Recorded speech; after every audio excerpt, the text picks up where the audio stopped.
the intro. I'm just gonna go live. And are we live?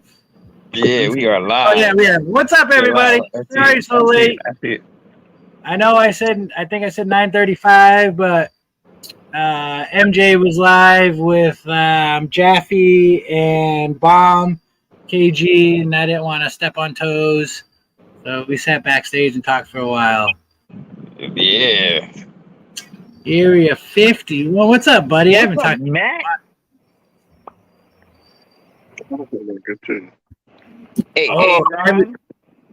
Hey, Aaron's been in cuddle time now. What's her name? Belinda. Yep. There we go. Melinda. Yep. Hey, everybody who do we got? Oh, we only got one watching. Anyways, Eric goes in for his big surgery tomorrow. So, shit. Lots of praise to Eric B. All right. Lots of praise to him. He's got a big surgery tomorrow. Scary surgery. So hopefully. Prayers. Yes, sir. Congrats, Matt. Got babies coming out eggs. 3 out of and 2 more to go. What's the pairing? You want to come on? Yeah, you can come on and talk to us. Let me post the link. Oh, you about to pull? About to pull a clutch? Oh, you pulling a clutch? Hey, Melinda, how was the show this past weekend?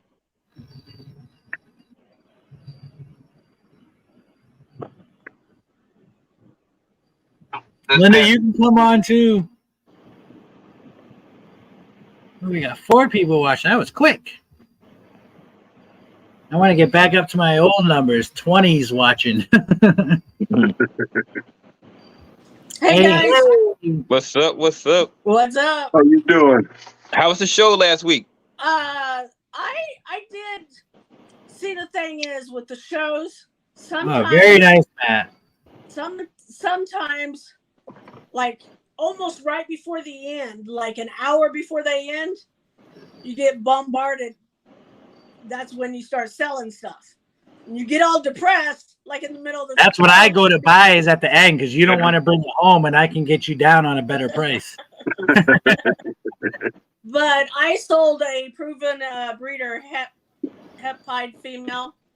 Then I sold some Freedom Breeder like rodent delivery tubs. They were just too small. Even though on their website it says large, but I wouldn't fit more than probably 10 rats in it. All right, Matt. So Matt, are those that pairing, Matt, is that from the snakes you got from Fred and AJ? I'm pretty sure. I think it is. Sorry, I didn't mean to cut you off, Melinda. No, you're good. You're good. I'm getting ready. I'm actually setting up for her. I decided to get me some pearl light so I didn't have to worry about measuring anything. And I've got 2 boxes in the incubator already, ready for these eggs because I knew they were coming. Nice. And her daughter is being paired to the same male, but her daughter is actually double het for clown and hypo. Let me show you the male. Melinda, do you get clutches all year? That's what I'm aiming for. I'm smart. Because I'm saying, like, the season's about to start for pairing and all that, and you're still getting clutches. I'm continuing. Here's the male. Look how tiny this male is. That's not tiny. You want to see my redhead male? He's tiny. He's tired 3 clutches. This is either a 2019 or 2, possibly 2020 baby. She got smaller hands than you, so it's still gonna look bigger. Okay, this is the mini flashlight you get from Amazon. Looks like a lighter. Yeah, he's tiny. All right. So. How much do you weigh? Here, let me weigh. I got scale right here. I'm gonna guess. What's the guess? 540 to 680. 580. All right. 620. 670. Oh, damn. Okay. 70. Who said 6? Someone said 680, right? I said 580. No, I said about 620. Okay. He's 670. He don't look 670. He looks like a $122. Shit, I want to weigh my Ivory. I mean, he's gonna put in work this season. Nice. Oh shit, my cousin's on here. What's up, cuzzo? So Tone Capone, that's my cousin. What up, Tone Capone? So if you want to get your images cartooned or yourself cartooned, he is phenomenal at drawing. Phenomenal. The kid's amazing at drawing. Oh, he's a man now. Sorry, I don't mean to call him a kid, but he's phenomenal at drawing. Phenomenal. Damn, I can't believe he's on here.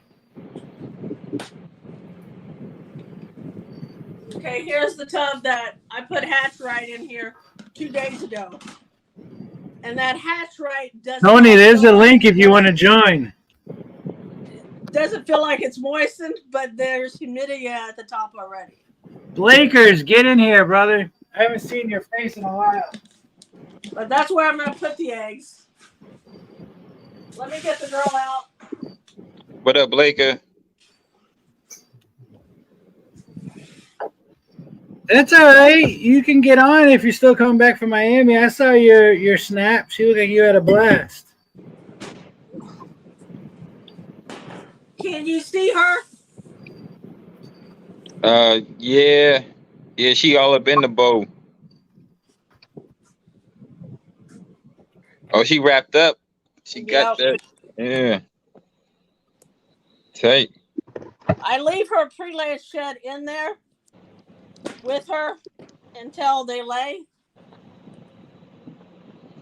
And basically that male has been a terrible eater for me, like from the very get-go.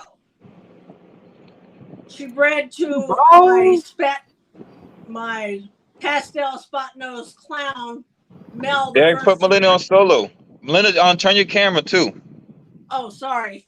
Yeah, you good I though. forget. You know me. I'm not a pro at this. Tony, that was your first time out in Miami? You slacky. You lived in Florida for what? 19 years? But her daughter, now she's starting to get feisty. Her daughter.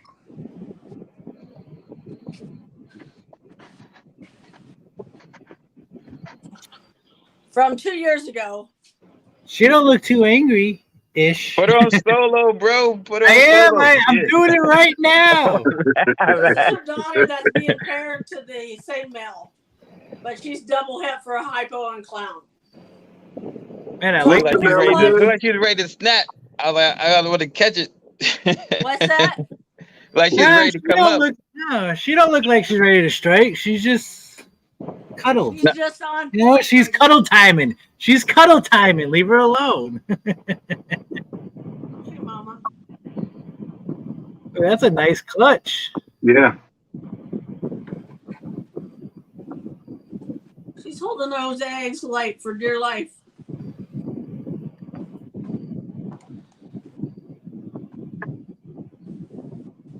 Look, she ain't even striking. Yeah, I see that. She's a good girl. She just want her eggs.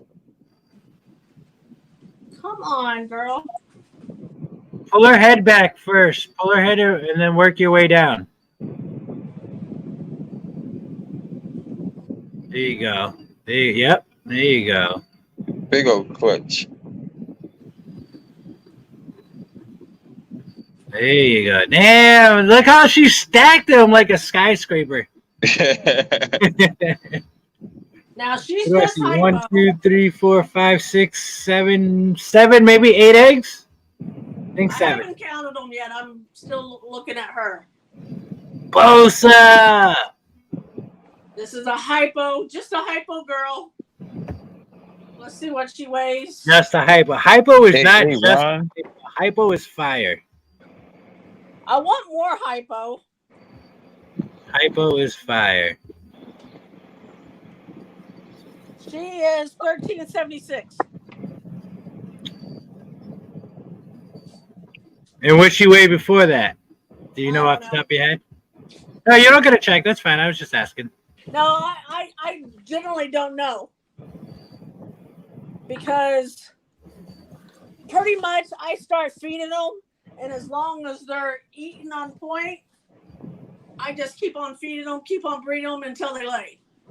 I really don't mess with them that much. I might a waiter, but I just have to check. There's 1, 2, 3, 4, 5, 6, 7. 7. All Whoever right. counted 7, they were right. That was me. Well, I counted twice, 7 or 8, so it was good. The Good guess. first clutch you gave me was 6. So How many clutches you up to, Melinda, this season? this would be 8 if I counted the eggs that went bad. You count them all. You count them all. This Count would be them all. 8. They all count. They all count. We all run through issues and shit happens. You count them all. This would be 8, and they look really good. I might have some windows going on. Oh, they all do look good. Hey, Aaron, what up, Like bro? your nails. They're colorful. Thank you. You're welcome. Tony, cheers. I know you're in here, and I'm sure you're drinking. Tony Montana. Just Right came from now, I'm Miami, just like starting to Scarface, you know what I'm pull saying? them apart. If you guys want to chit chat while I do this, and I'll turn off the lights so I can candle them too. So Oh well, I'll put you back on solo so you can candle them on here so we can see it. that's what I'm saying. You just can. It Bam. might take me a minute to get these unstuck. Oh, they've been there together. So do you know that? So Fred and AJ showed me this trick that they learned. I forget who they learned it from. Exactly. Yes. Yeah. Yeah. And it works. It's crazy how good it works. Oh. You didn't know that, Keys? Yo, That's an Austin trick. I see them do that shit before, but I smoke. You don't. So, you know what I'm saying? It works. But you notice when I first pulled her, she was like oscillating herself. You got the Ciroc Apple Straight. I got this one, Tony.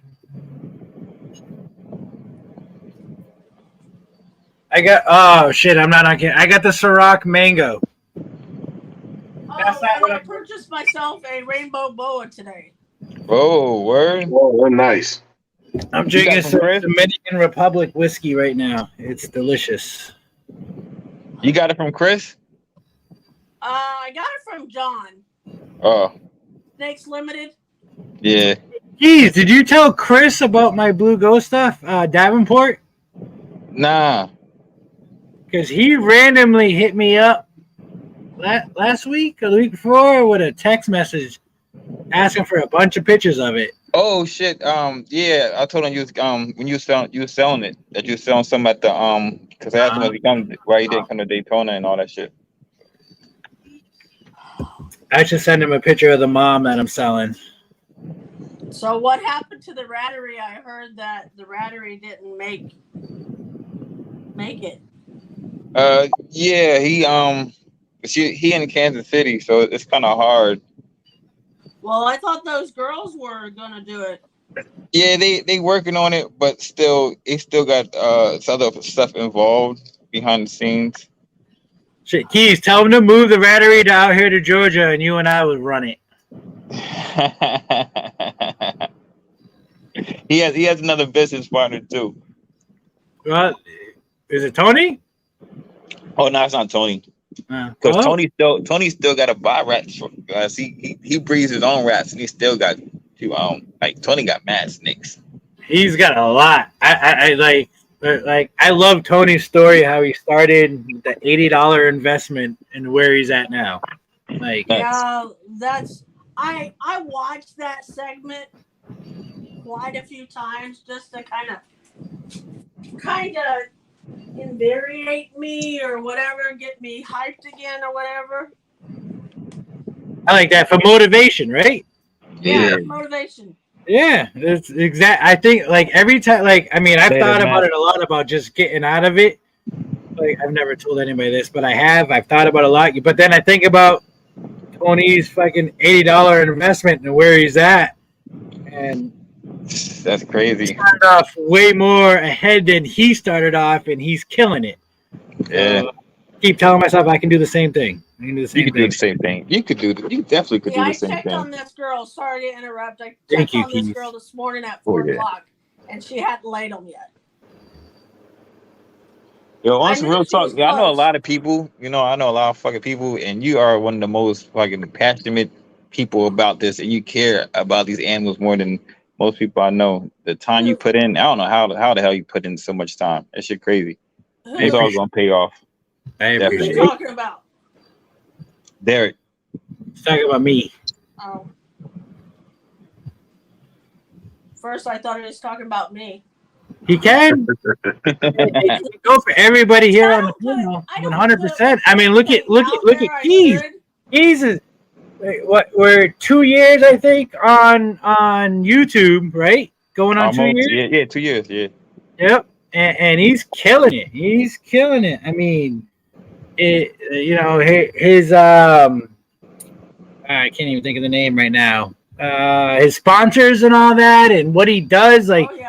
People, you know, the connections he's made, like he's just blown the fuck up. Like he's up there, you know. You're killing it, brother. You're doing fucking great, and it's just sticking to your grinding and going. Geez, it's funny. I remember watching one of your first videos, dude. You were doing on Yellow Belly and a couple of pickups. What's a Yellow Belly? Yeah, Yellow Belly yeah. everything. I'm still waiting for my Yellow Belly everything shirt, Keys. Yeah, you took that and ran with it, dude. For real. Yeah, that's crazy too because it wasn't like, that's just crazy. You think about that shit, it's crazy. Yeah. I think about it all the time. I'm like, where's my fucking shirt? I want my Yellow Belly Hey, I everything. know I should have did that, dude. I can make one, but I don't want to make one. I've been getting too much Yellow Belly. Hey, Blake, such is I thing. agree. Enchi, everything. I agree. Enchi. I love Enchi too. Yo, I got so much. You everybody know I got a lot of Enchi. That's what. That's why I like Tony's the tragic gene because That's it's what like Enchi. Enchi but better. That's what I thought it was. Honestly, was Inchy when I was first too. watching the video, and then when he showed it with Inchy, I was like, "Oh, okay." I was like, It makes sense. damn, like you gotta watch Yeah. the keys. The Enchi and the like when he shows you the single form gene of tragic, it looks like Enchi.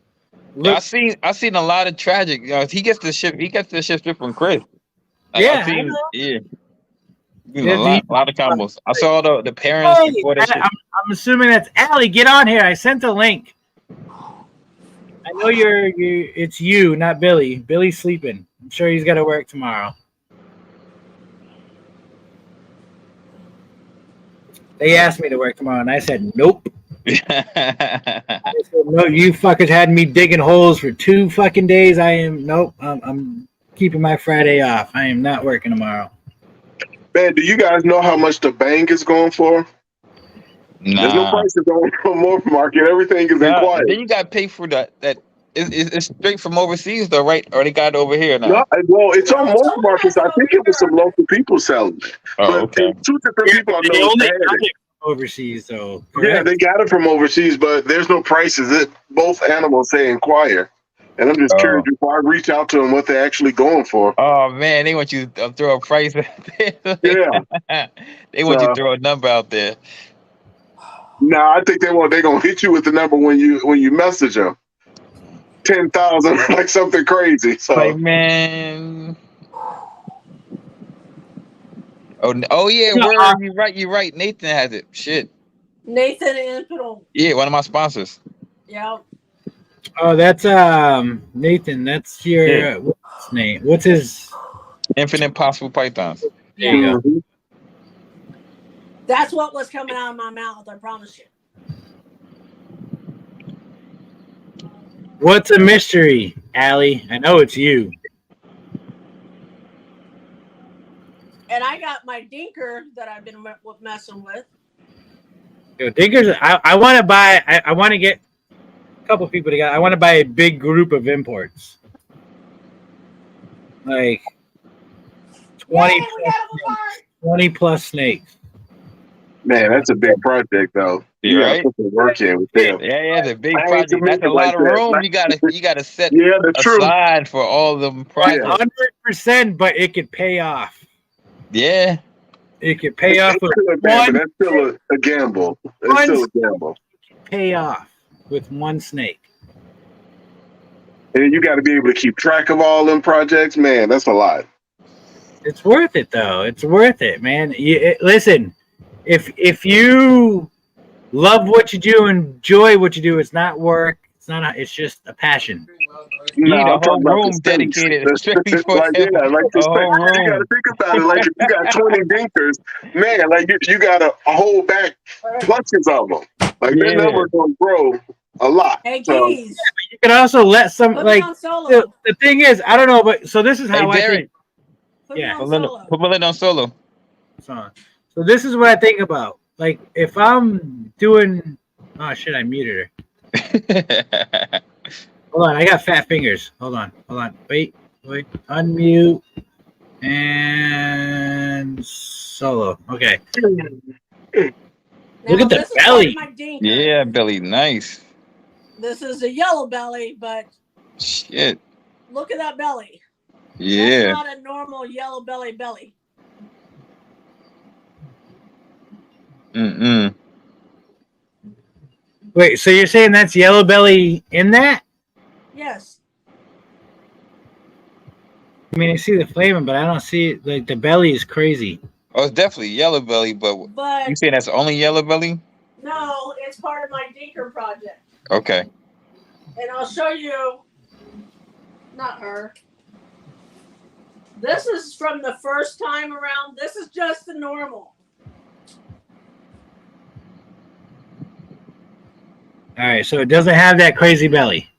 It does have that crazy belly. No, not as no. But it don't Not got as the it don't crazy got as the that flaming. It don't get the flaming or all the extra checker in the head going along the Yeah. side. And she doesn't want to see Or she it. want to be gone. But it's elongated patterns like her mom.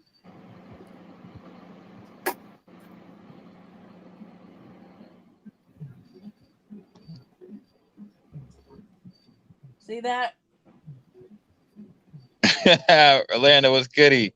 What up, TJ? Orlando and I'm TJ. gonna turn out these lights and we're getting ready to candle these puppies. Hey Google, turn off snake room. It ain't no work putting no shirt on though, bro.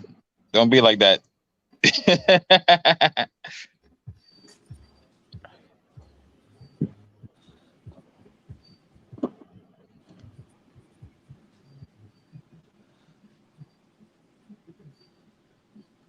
There it is. You see it, guys? Oh, 10K for a head bustle ain't nothing. AA Ron.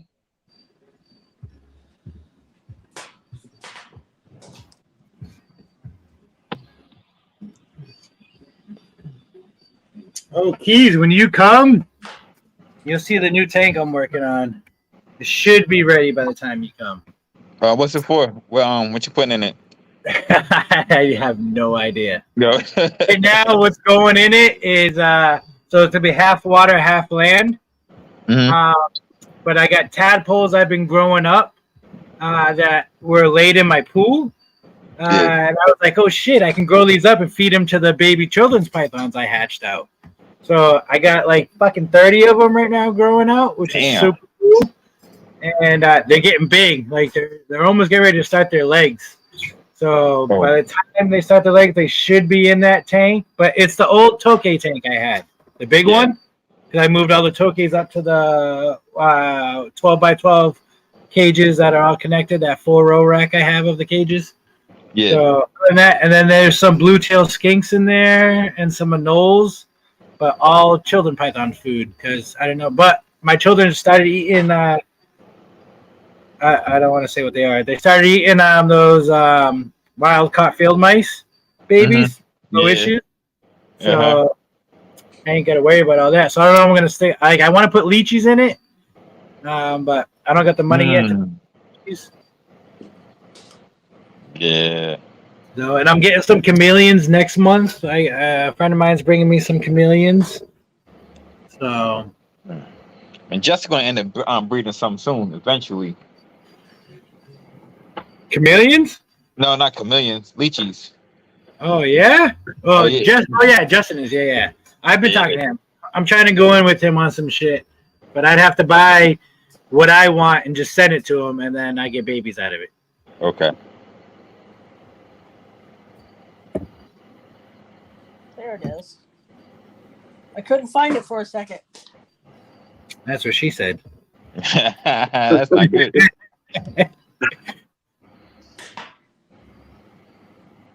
They feel really nice, and so far so good.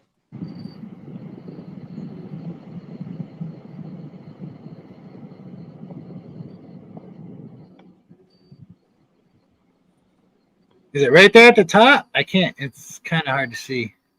Yeah, it's hard to see anyways. It's right there. See, you do what I do. It's all about the movement because you can see the embryo move. Yep. And I forgot to weigh these, so I'm going to weigh them after I turn the lights back on. Melinda, have you ever hatched out twins or had twins or seen No, twins not when yet. you're handling? Hey, Google, turn on. I've hatched out twins. Well, I didn't hatch out. I've had twins twice, but one of the twins have never made it through full. What's the word I'm looking for? Like full growth, but full development, I guess. Hey, Google, turn on Snake Room. All right, Miss Like- Fancy. The light. Turn the snake room light. Tell Google to turn my lights back on. Bitch. I mean, chick. He does not. Orlando, you ready for Saturday, brother? I can't wait. Oh, and I got another show this weekend. Nice. Yo, I wish I was up there for this weekend though, man. I was like, damn, freaking Hey, show.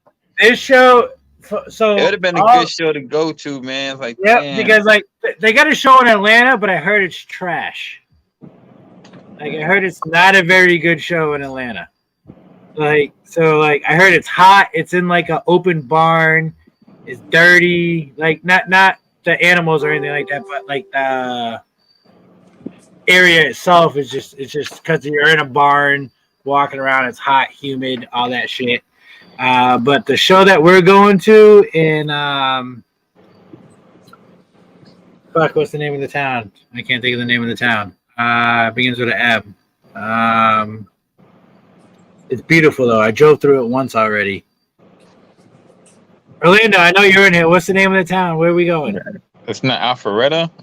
Hey. No, it's You're I in can't. Missouri? No, I'm in Georgia. In Georgia. Hold on.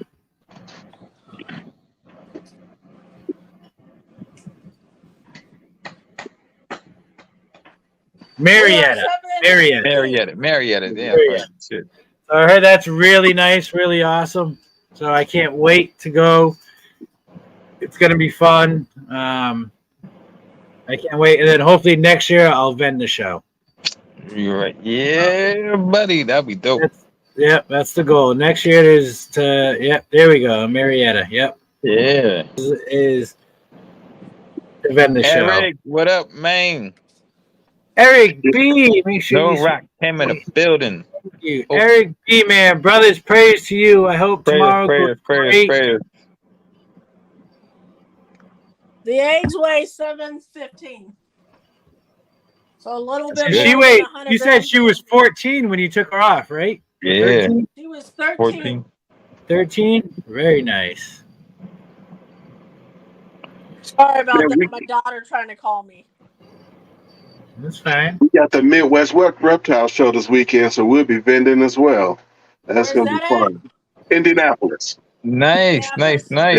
Damn, you're driving all of it. That's the one that's in that like dome, right? Yeah. Yep. By in the fairgrounds. Yep. At the Indianapolis Fairgrounds. Yep. That's where I bought the dopest calico I ever had. Like not visual form wise, but her babies. Oh, Nobody, Derek, speaking of calico, that's what that snake was last week. When you was like, wait, where is she? The GHI Yellow Belly? See, Yeah. GHI Yellow Belly calico. I put pastel for some reason. But when you said that, I was like, wait, is she pastel? So I went back and checked. So she's calico. So that Okay, explains it a little better.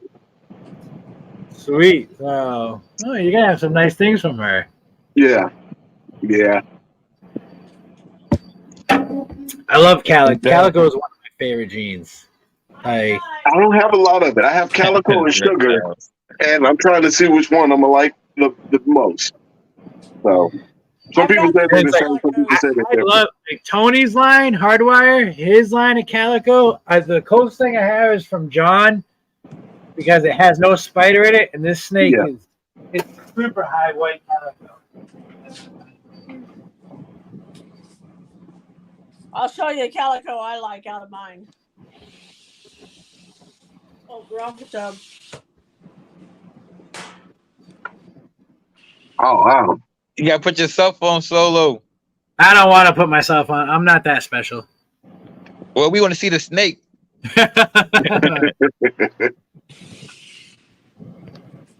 This is a crystal calico. Fucking fat fingers. One second, Melinda. We're gonna see the calico. No, we're gonna put her on solo first. All right. Oh, ladies first. You're such a gentleman, bro. Look at that. It almost looks like a green granite berm. Have you produced baby from her yet? Crystal calico. Has she produced a clutch yet? That's dope. Not yet. Okay. If she does anything, it'll be 2024 or 2025. She'll make up her own mind. Man, I would offer to buy her. Crystal is 2 jeans, right? It's a 2 gene combo. Yeah, it's special and Mojave. Special Mojave. Special Mojave calico. Yep. Nice. I've got 2 girls. And So with that being, everything should come out either special or Mojave, and then whatever else is in the mix. Yeah. Yeah. And here's my other girl. Nope, my turn. Nope, my turn. You got your Okay, my turn. sorry.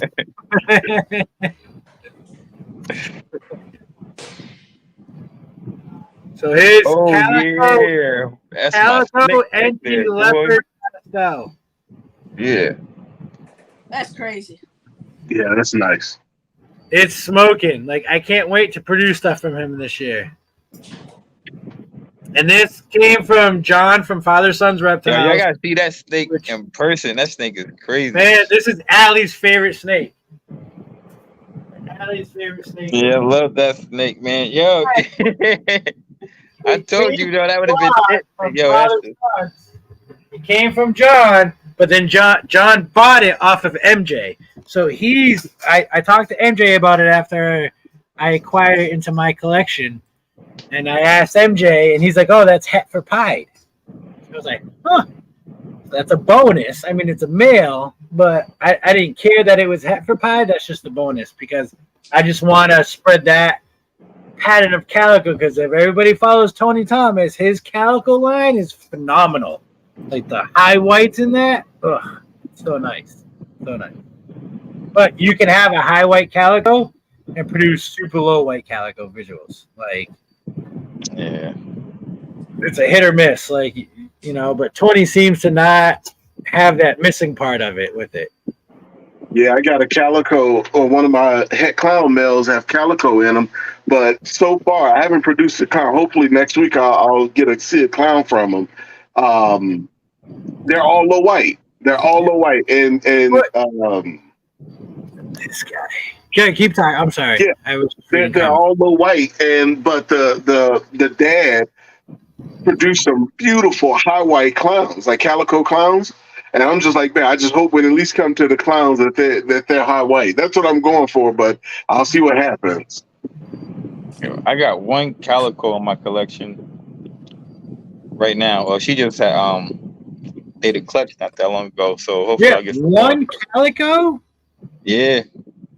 What you pair to? She was a bamboo she was a bamboo pinstripe calico Yellow Belly, she got paired to Super Of Asphalt. course, Yellow Belly.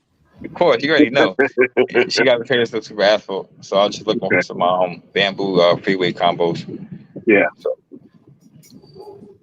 Freeway is the way to go. I don't know why. I love, like, everybody sees a difference, right? In freeway and highway. Like, yeah. clear as day. Yeah, it's a difference. Freeways dark. I mean, they potentially are probably the same thing, but freeways just seem darker.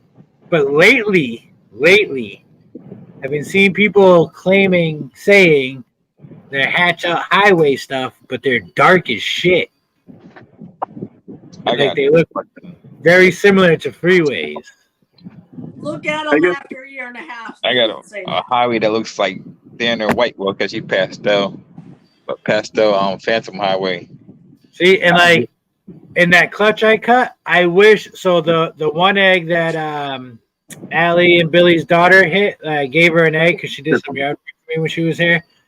I wanted that snake. I didn't want the pastel version. But I as long as it's female, I don't need another male. As long as it's female.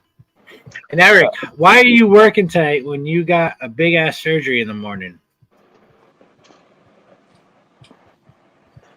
Dedication. And Orlando, you said you're not buying anything though. Spend a lot on my B-Day gift. I know your B-Day soon, very soon.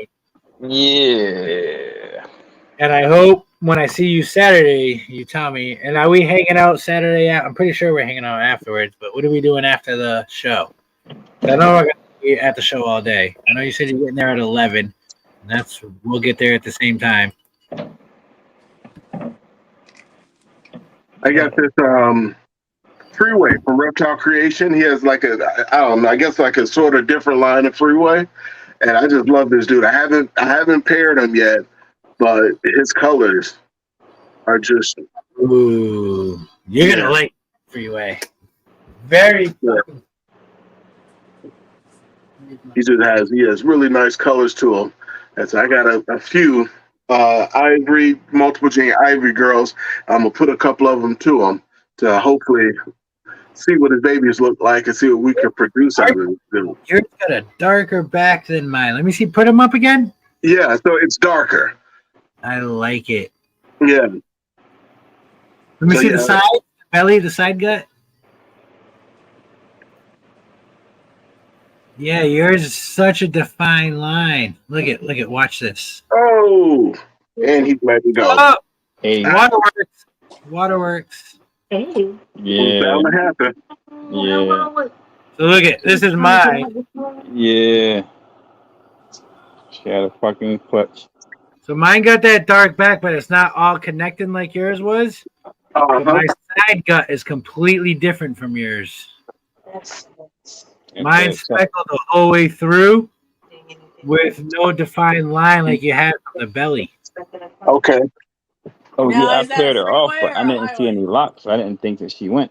Like, but I love him. Everybody says he's got more in him than Freeway. I'm pretty sure he doesn't. I know who I got him from, and he wouldn't have sold it to me for the price that he did if it had more. But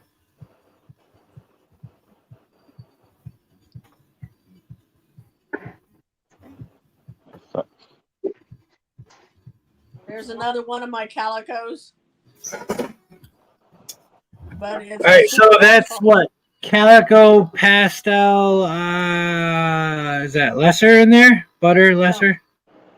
No, this is a super asphalt calico inchy OD. Possible OD. All right, so this. You know what? Incubator. I like it, but I have to say I don't like what OD does to it in this. Yeah. Because the OD takes away from the blacks that should be hugging around the alien heads. Yeah. And all the pattern. Yep, correct. That's cool that I see that it does that now. I haven't seen an OD asphalt like that before, so that's nifty. I like it, but I don't like that it takes away the blacks. Plus, this is a super asphalt, so I like that the might butts. why it's so busy. Plus the inchy in it. But shouldn't it? Well, yeah, you're right. All right. I thought it'd have more striping though. It'd be the super asphalt part. But it's only at the head and is that the tail too? Yeah, and at the tail. Yeah. It's nice. I like it. The plans for him this year is he's going to a Pied and he's going to my Lavender Girl if they're ready and if he's ready. Does the Pied have yellow belly in it? No, not that I'm aware of. Why not? Because I'm I'm going that way. I'm just messing with you. I'm messing with you. Hey, but I do have one that does have yellow belly. She's in blue. Oh, Hutch, you better be. I love it. I love it. I'm sorry, Melinda. I don't mean to cut you off again, but Hutch, my homie, I miss that, Hell man. yeah, Hutch. She's in deep shed right now, but she was just born this year.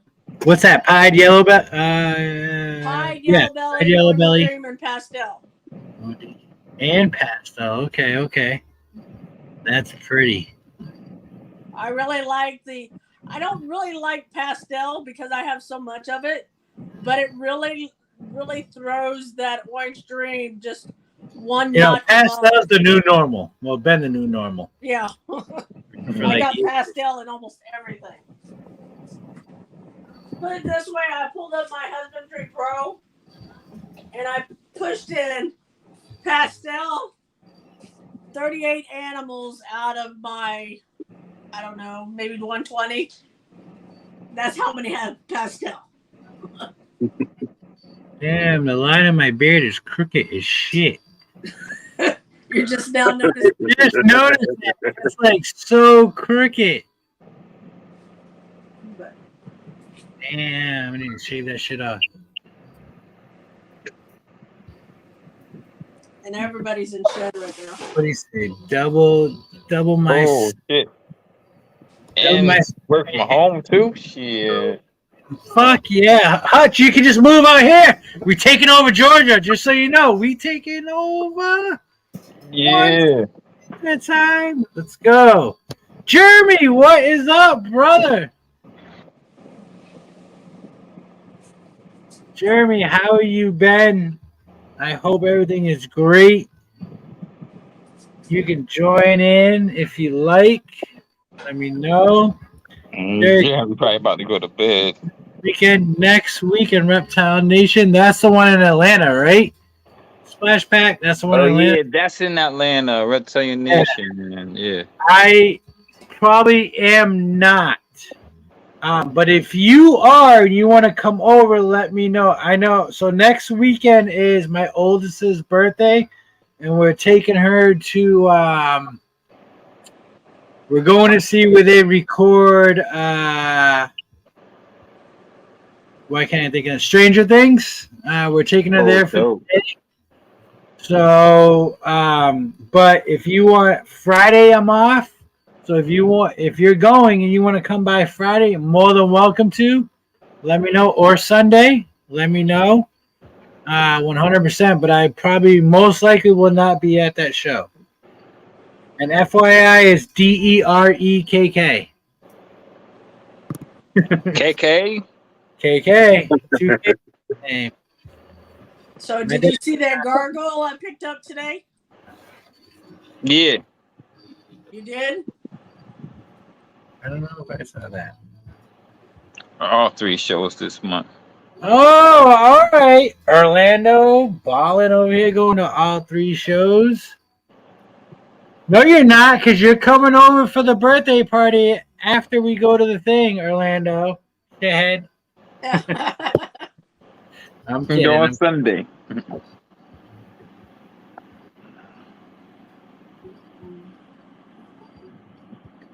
Man, I hear you, Jeremy. I hear you. Like, this week, work has been crazy for me. It's our short week, right? Because we were off on Monday. And of course, like, you guys want to work Friday? No. What's the point of having a holiday week when you ask us to work the extra day? Like, no. I mean, because I only work 4 days a week, so I was happy I only worked 3 this week. That's why I said no to them. like taken away from my vacation time. Let me show you guys this clutch that came out yesterday. How do I flip the camera around? You go to more and then settings and then click camera. Okay. And then you pick rear or facing, whichever one it is. Hey, and Terry, I need to order one of those shirts off you. I got you. Yeah. I need one. As soon as I get some made up, I got a bunch I got to send out to people that have given me their shirts. I got a bunch I got to send out to everybody. Let's go.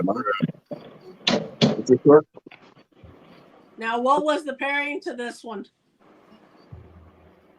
Oh. He must have hit something because you saw I was like this trying to gaze at him, and you guys caught me.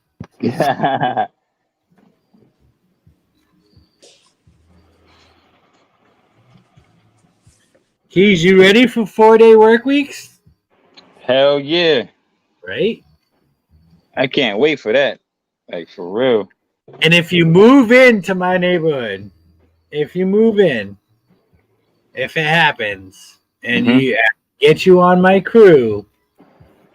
Oh, hell yeah. Carpool. Fuck that. Exactly. More money we get to save. Hell yeah.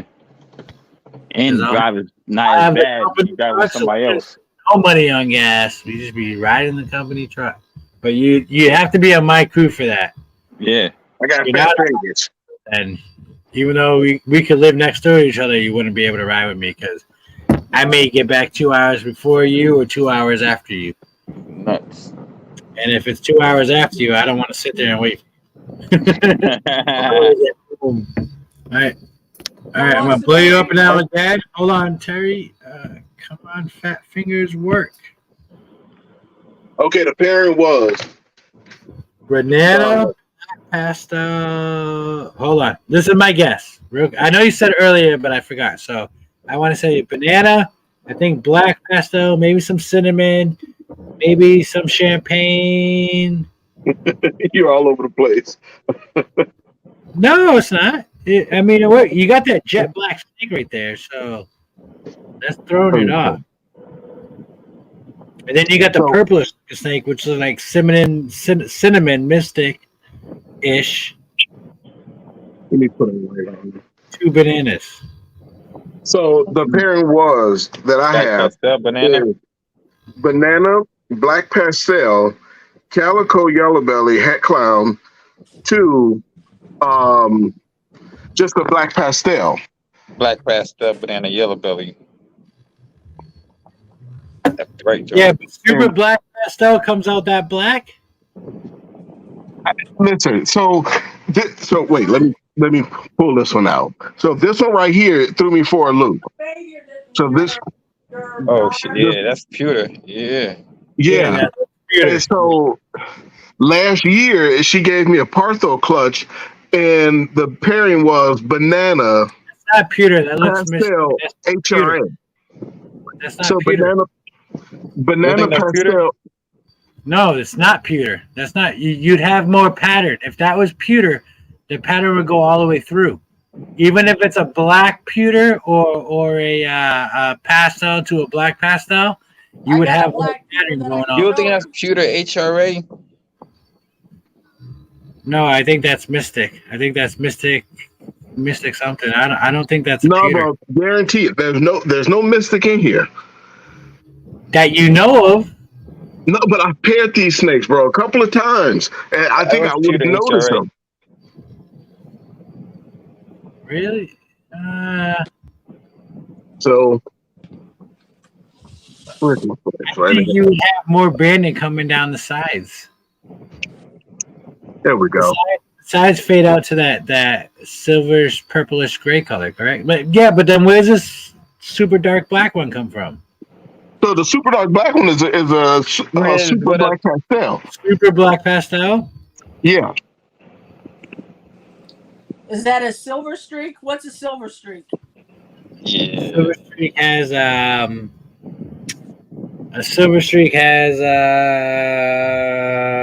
fucking A. Is it no? Yeah, is it cinnamon in it? Right? Super I don't black. know what's in Silver Streak. It's like a super black pastel cinnamon, I think. Yeah, he don't have cinnamon in the pairing. He got black pastel in it. No, just black pastel. So what's this guy right here? What do you guys think this one is? The black one, the other black one. So I just think the black pastel look like it's possibly yellow belly, but I don't know which male got him. So it's a dual sire clutch, definitely. Pull them out. Yeah, can you pick it Right up? up, everybody. Yeah. You guys shine your light on them too at the same time. I know you don't got 3 hands. Bro, I was But gonna say I only have 2 hands. Yeah, it's hard to see. Yeah, I know.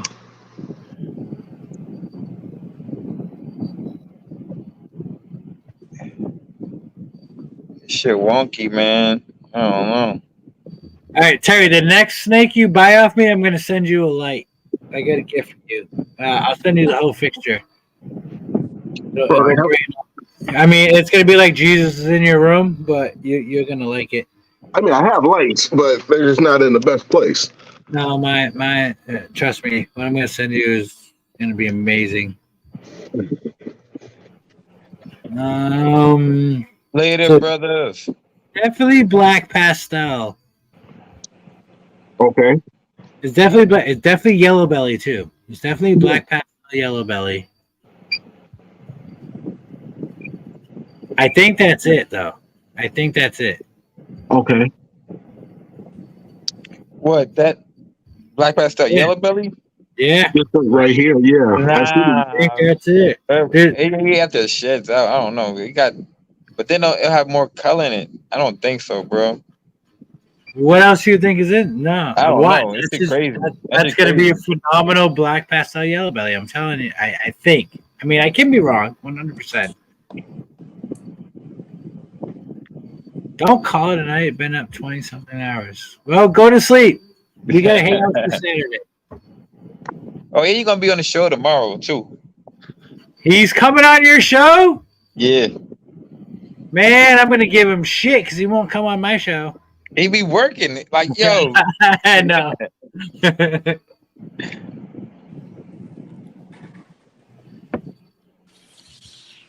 And I think that's a black pastel banana.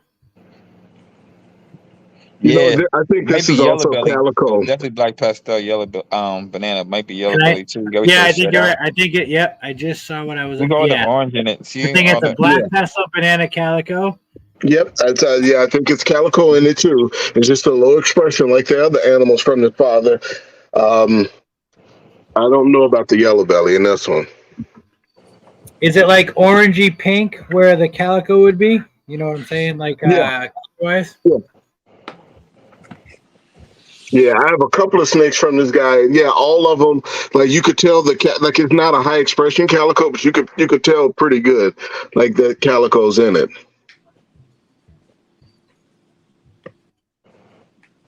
But yeah, I did the pairing for the black one, man, and hopefully she's a female.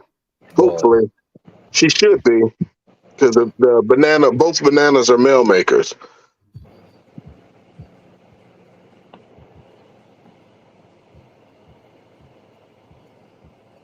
And as soon as she shed out, I'm going to get her tested, see if she's a Heifer clown. But either way, There's no lesser in this pairing nope. because that it looks like a silver bullet, like, but without it's still, or it's got more pattern than a silver bullet would. Yeah. Which is black pastel, lesser pastel, I believe. Well, guys, I'm gonna get to bed. 4 o'clock comes early. Oh shit! Hell yeah! Good night, Melinda. I'm sorry, I don't go to work tomorrow. I just gotta bring my youngest to the bus stop. But have a great night. Thank you for joining. Thank you. Why for am I having- back on solo? You guys weren't supposed to see all me rubbing my mate. Man, Terry, stop hitting that button. But yeah, one more day, and then I got a show on Sunday. It's at St. Louis. Show Me Snakes show. that show is always sold out. See, I don't think they got to show me snakes out here in Georgia. Oh I shit! thought think there was one. Repticon is the biggest thing out here right now that I know of. Well, It's here. I didn't know. I think they got it. I don't know. They might. I think they might have. Show it Me shown. Snakes Okay. is almost like your pet people that come out. So, like I said, I'm going to get off here. Thank you for having me, and we'll You're talk very to you. welcome. Thank you for joining. Good night, Have a good Melinda. night. And good luck on your show on Sunday. Thank you very much. And You're I'll welcome. see anybody that's going to Tinley. It's my birthday celebration weekend. Well, you won't see me because I'm not going. Oh, I know, like it's gonna be the first Tinley I miss in like 8 years. Damn. Yep. okay. It's- Good night, everybody. Good night. Good night. Good night, Melinda. Man, it's sad. But Daytona's my new show. I'm gonna be going to every Daytona. Hell yeah. Fuck now. It's gonna be crazy it's next year like- for me. Well, yeah, 'cause I'm staying the whole fucking weekend. I don't care if I gotta sleep on the fucking curb. I'm staying the whole weekend. Whole weekend. Like, whole weekend I'm staying. Ortiz, you'll be out here with me, so we'll have to do a whole, like, we just get an Airbnb. Yep. I'll do the cooking and grilling, and anybody wants to stay, you're getting charged to stay at the Airbnb, so it helps cover my and Keys' pocket for paying for it. Yeah. They pay for the food and stuff. But, yep. But yeah, it's gonna be a blast. Next year, Daytona's gonna be my new Tinley. So I'm gonna fucking take it over, you know, and just host out there. And I'll have Patrick coming out there so we can cook together. You know, grow some balls. Like, 'cause he still just makes me my fucking octopus. Here goes Man. another one of the banana calicos from the same male. And like the whites come in more. Like the mush he just shared out, or he just shared out. And you could see some of them. And so you can see the whites more coming up. Yeah. Like as it gets older. So yeah, that's the same thing the dad did, and that same thing the babies do. Where it's like they don't Does it really have pink in it though? Does it have pink? Like in the bottom of the belly, like pinky or like a sunset color. not that I'm seeing, not that I could see. Well, this is every calico I've produced. Every calico has Okay. a sunset orangey pink color going down towards the side gut. Okay. Every single one. That's how. That's the biggest reason I've been, or the biggest definition I've known. Fuck! I muted him. Fucking A. Fat fingers. Sorry, but that's the biggest reason or not reason. Biggest trait I've seen that clothing that is it's tough. Like, I mean, calico's not tough to pick out, but it's tough when it's a low expression calico. Yeah. And that's definitely what these are. Like they're low expression, but the color comes out more after they shed. Like I have,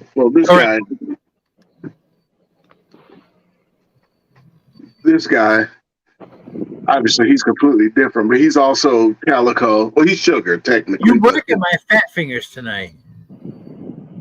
So he's high expression. High Like, expression. Yeah. Mm-hmm. See, but let me show you. All right. So I'm going to show you some low expression.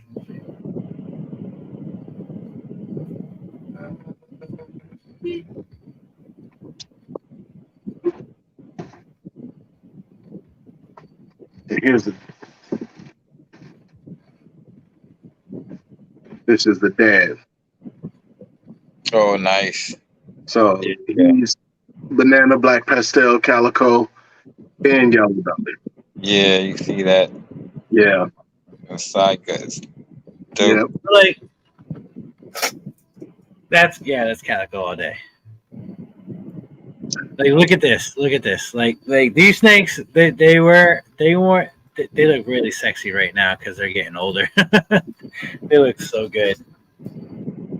So these are calico sables. Pet for clown. 2 little females. I mean, I hatched them out, I think, almost 2 years ago. Growing them slowly. Like, there's things that grow fast, there's things that grow slow. But, like, let me see. Who was it? Who was it? Was it you? No, I think it's you. Yeah, it's you. So this one right here, this snake's tail was super orange when it hatched out. Come on. Super orange. It was so bright, but it lost all that. But you can see the calico in the alien heads. Okay. Okay. Get off my face, camera. Focus on the snake. You can see the pixelation in the alien heads. Compare like, and then come on, stay. There we go. So here's the. You see how crazy distorted the alien heads are. Just the pixelation is. Just how and choppy it is. Like it's like murky water. Like this is all day calico, but then you get those clean looking calicos, you know, or you get like mine that I showed off earlier from John Father's Son, that calico, like so many versions that you can get and produce.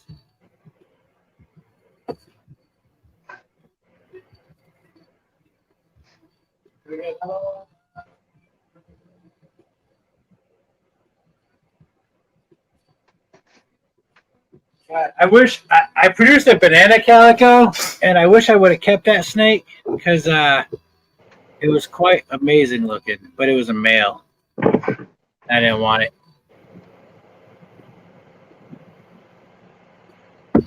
If it was female, it would have been better to have. So now that we know that this girl is calico, does she look like a GHI yellow belly calico? No, not at all. I don't see. Still don't. I don't see no GHI. Okay, what would give her the color then? Let me see the dorsal. Oh, damn it! You just knocked everything over. You said dorsal. Yeah, that's the GHI right there. Yeah, I get. Yeah, I almost want to say pinstripe, but there's no striping. But like, it throws off. It's like a pinstripe without the pinstriping. Makes no sense what I'm saying, but like, what else? Or what all do you think is in there?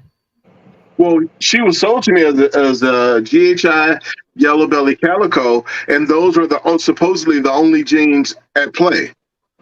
I look back at the messages from him, and yeah, he said that it was like a GHI yellow belly to a calico or something like that. So those were the only genes at play. All right, so I could be wrong, but that threw off like a freeway asphalt vibe to me. Hey, I don't know what happened to the calico really did a number on that. Crazy. Or it could just be a granite gene, not even calico, just a granite gene. Because calico is granite. Like multiple genes of granite versions, asphalt, fucking not freeway, sorry. What's the opposite of asphalt? Gravel. Yeah. Like it's just all that. Like paint does the same thing. Paint's recessive-ish, we'll say. Yeah, I would love to get some paint. Really? Why? Yeah. Paint is dope. Them paint clown. Bro. What makes it like? But why? Because it's recessive, or I mean, it does the same thing as calico. I wish it wasn't recessive. I wish it wasn't.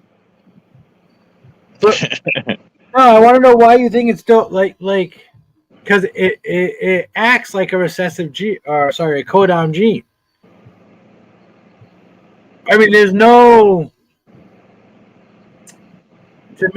no defining definition of paint. I mean, you could get paint, or all right, sorry, a poor man's paint would be a calico, or a low expression sable, or any kind of other. That's like saying don't get acid because you like leopard because you got leopard.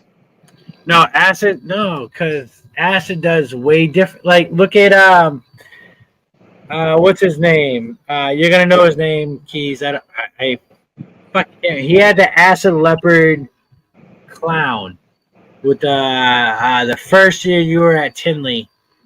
With that crazy, he had the crazy leopard head, but the crazy blotching of the leopard on the sides that looked like a cheetah. Okay. Is it Brad or older gentleman, older guy, much older? He only brings like 3 or 4 displays of snakes. Mm-hmm. I think it's Brad. Fuck, why can't I think of his name? Brad Boyle? No. He's all right. So if you're at Tinley, Keys, you're at Tinley. You know where? I don't know if you're gonna remember Tinley. Yeah. You know where the back doors to go outside on the back patio? At the end, he's right there on the corner. He's right there on the corner on the corner in the aisle, but the doors are right there, right by. So here's his booth. Here's his booth, and then right here through the main aisle is the back doors to go outside. Where if you go outside, you see the telephone pole or the guide tower. Mm-hmm. He's right there at the end. Like if you walk through the main entrance, he's straight down. I think it's Brad or Brian. Brad, older gentleman, much older gentleman. Like he's got to be late 50s, early 60s. Tall. I know you know who I'm talking about. This is why, like, sucks that I don't know names as good as you do. I know you know who I'm talking about, but he had a beautiful acid clown or acid het clown. God, it was fucking gorgeous. It made me love acid. It's completely different from leopard. It's acid, not. Dope, boy. I know it's different. That's like paint is different from calico. I don't think it. I don't know. Paint to me is a codom. I don't think it's recessive. It's an acid. That's an acid what? Acid, pastel, NT, acid, head hypo, pos, het pied. So Enchi cleans the fuck out of it. Yeah, head down.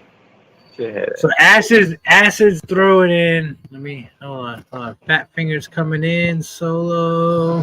So acid's throwing in all the spotting, correct? Yeah, but the pastel cleaned up the belly. Yeah. Yeah, But the Enchi gave it a nice little head stamp. How does he eat? He cooperates. Oh, he's good. Yeah, he's good. Did he start off good? Huh? Did he start off eating good? Yeah. Yep. Oh no, he didn't. Not from the jump. Nah. Okay. No, it actually sucked to get on food. Yeah. I'm hoping my acid male breeds next season. He's almost a year and a half old, so he should, but we'll see. Yeah, I'm gonna pair him to Mojave Hypo next season or this season. Ooh, maybe to Het Pied too. Some double hets. Yeah. I'm glad you're moving out here. I'm good. I don't got no acid in my collection. I love acid, but I can't afford acid. That's just, I don't know. I like what it does in Clown, man. That's what made me want to get acid when I saw just a single gene acid clown. To me, was just, man, it was nice. Well, Terry, all right, Terry, let's ask you this. What's your favorite codom and your favorite recessive? And then what's your favorite two genes together? It could be double codoms or double recessives. okay, I'm gonna upset a few people. My favorite, honestly, my favorite codom. I'm going all the way left field. I love bamboo. Oh, I do. Love. Okay. Yeah. my very and- first clutch came from a bamboo. My first clutch every season comes from that same bamboo. Every year she lays in February for me. Okay. Yeah, I have 3 a years in a few row. females, like the sugar male that I just pulled out. He's banana sugar, fire, and pinstripe. I'm putting him to a pastel bamboo. I just want to see how it looks. My bamboo. Wait, It has you want to see what a pastel bamboo looks like? I have a few of them already. Oh, Yeah. Why you didn't make it? Well, I did make them. I made the female, so I'm putting the male this male, two of them, or one of them. And then man, I so got a pastel bamboo 100% ultramel female. oh. it's funny you say that because that's what my favorite recessive is right now. Probably because I haven't produced a lot of it. Is ultramel. Nice.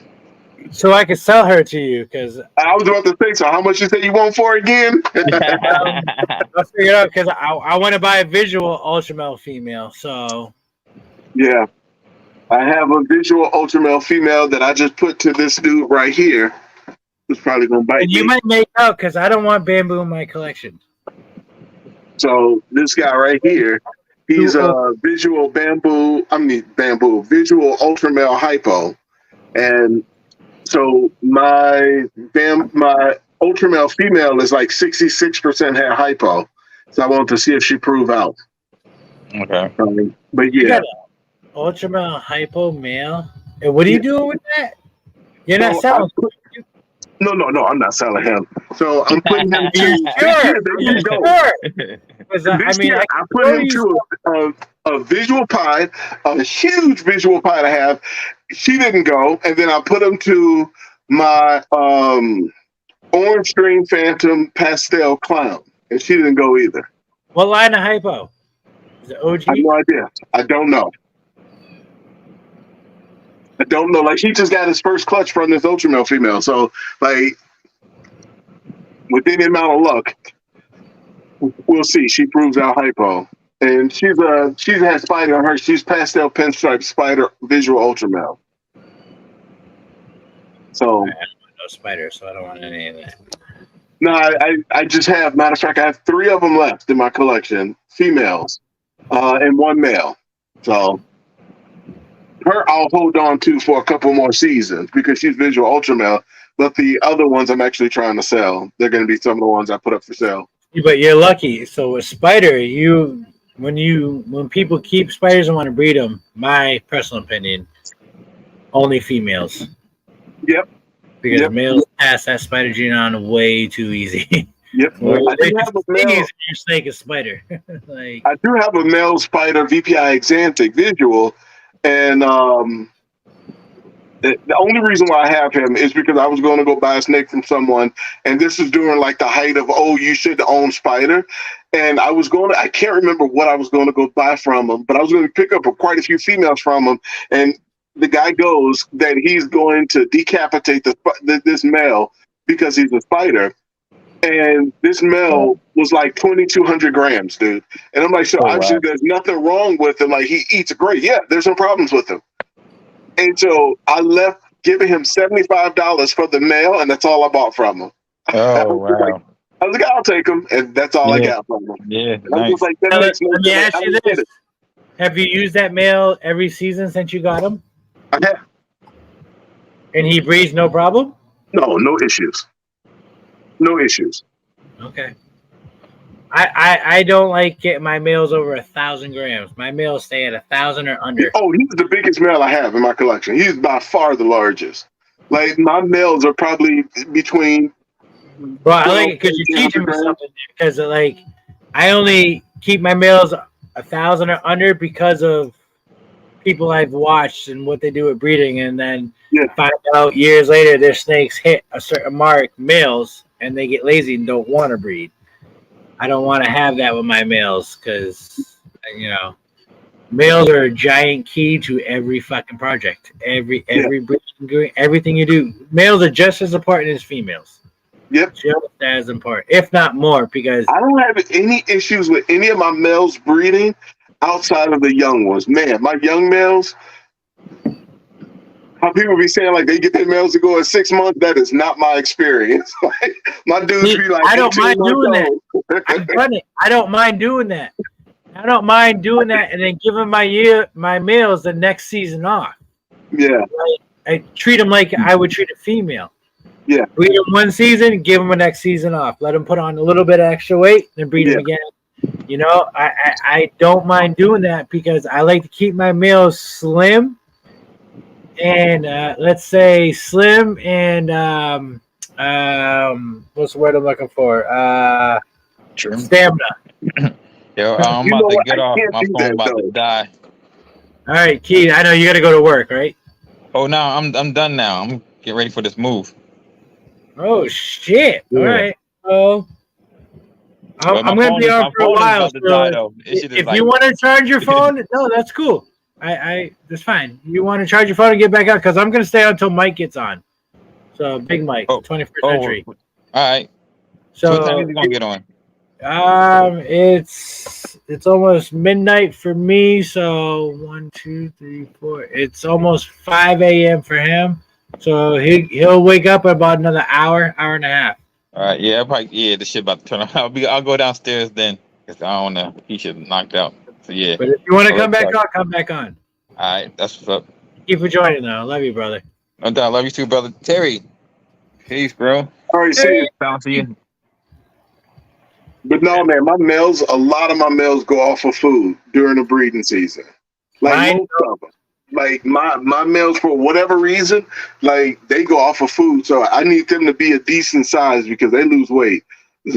So females go off food too? No, not until my females are fine, just the males. Air high five me. There we go. Yep. All right, because I've only had the only male I've ever had go off food is my banana blue ghost. He's the only one that goes off during breeding season. Other than that, none of my females and none of my males go off food. Dude, I think that's because of how I feed. Because I don't feed. My snakes are not on a every week, every 2 weeks, every 3 week feeding plan. They're not. Okay. It's not a custom. Like, all right, I'm going to eat on this day. Okay. And I may feed you Monday. I may feed you again on Friday. Like, it all depends what I have extra. What? Yeah. Like, you're going to eat 2-3 times a month, but it's not going to be on the same day. It's going to be sporadic. Okay. Yeah. And I've done that for the last almost 7 years now. And I love that I can keep my snakes on food the entire. My females will eat food up until days before they lay their eggs. I've never had that. Like, I've never had a female eat. Like, typically between 25 and, because I ultrasound, 25 and 30 millimeters, they'll stop eating. Like, this lesser clown, like, this girl is massive. Like, when I got her in March, she was 1,800 grams. She's over 3,100 grams now. Like, she was eating. And when she went off of food, like, she's never not eating. It took one time, and I was like, oh, let me ultrasound her. And she was at like 27 millimeters. And that's when I started throwing the male in there. Like, this girl was eating. But I was breeding my own rats, though. That's the other thing, man. That's why I can't, like, truthfully, I can't not breed my own rodents, man.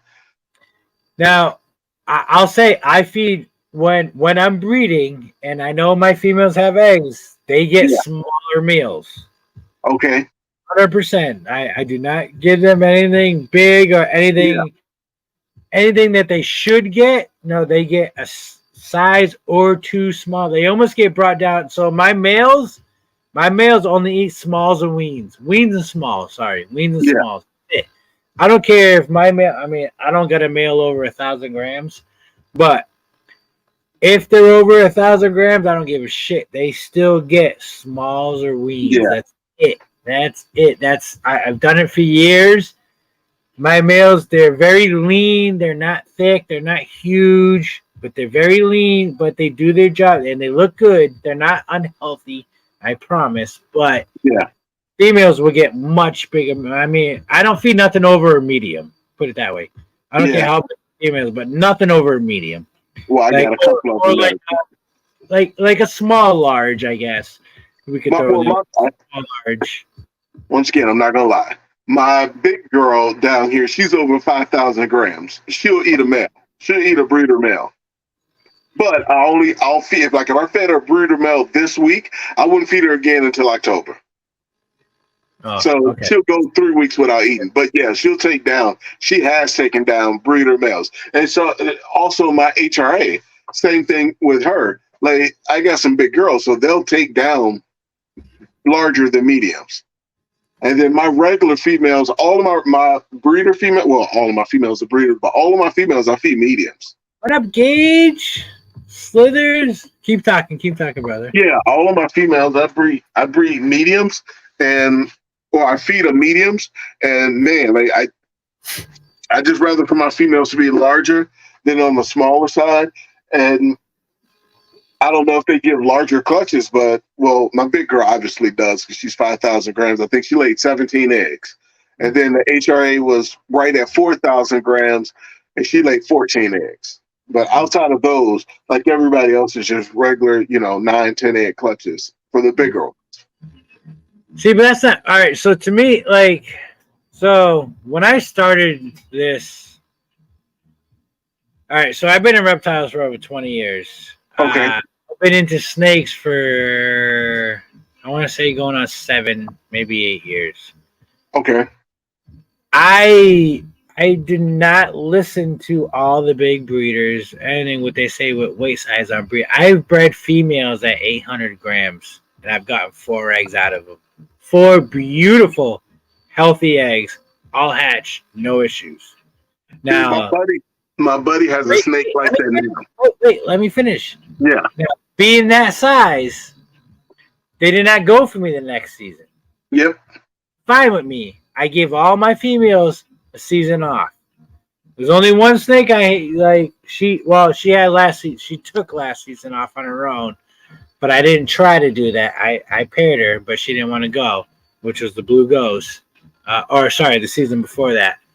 But I give all my females if they lay for me this season, I will not even introduce a male next season. Okay. I don't wait till my females are at 1,600, 1,800, 2,000 grams. I did the 800 gram thing as a trial to see if it could happen. And of course it happened. It was awesome for me because I didn't get I got 4 eggs. I didn't get a 6, 10, 12, 13, 14 egg clutch. I did not get that. But I hit bangers. I hit what I wanted.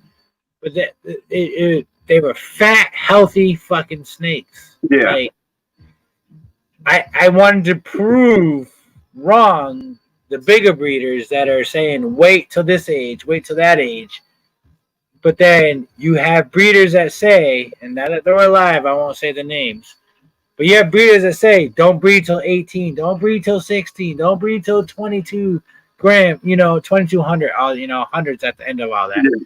But like, they say that because they don't want you to catch up to them. My theory. Yeah. But yet, they'll say, oh, look, I just hashed this out.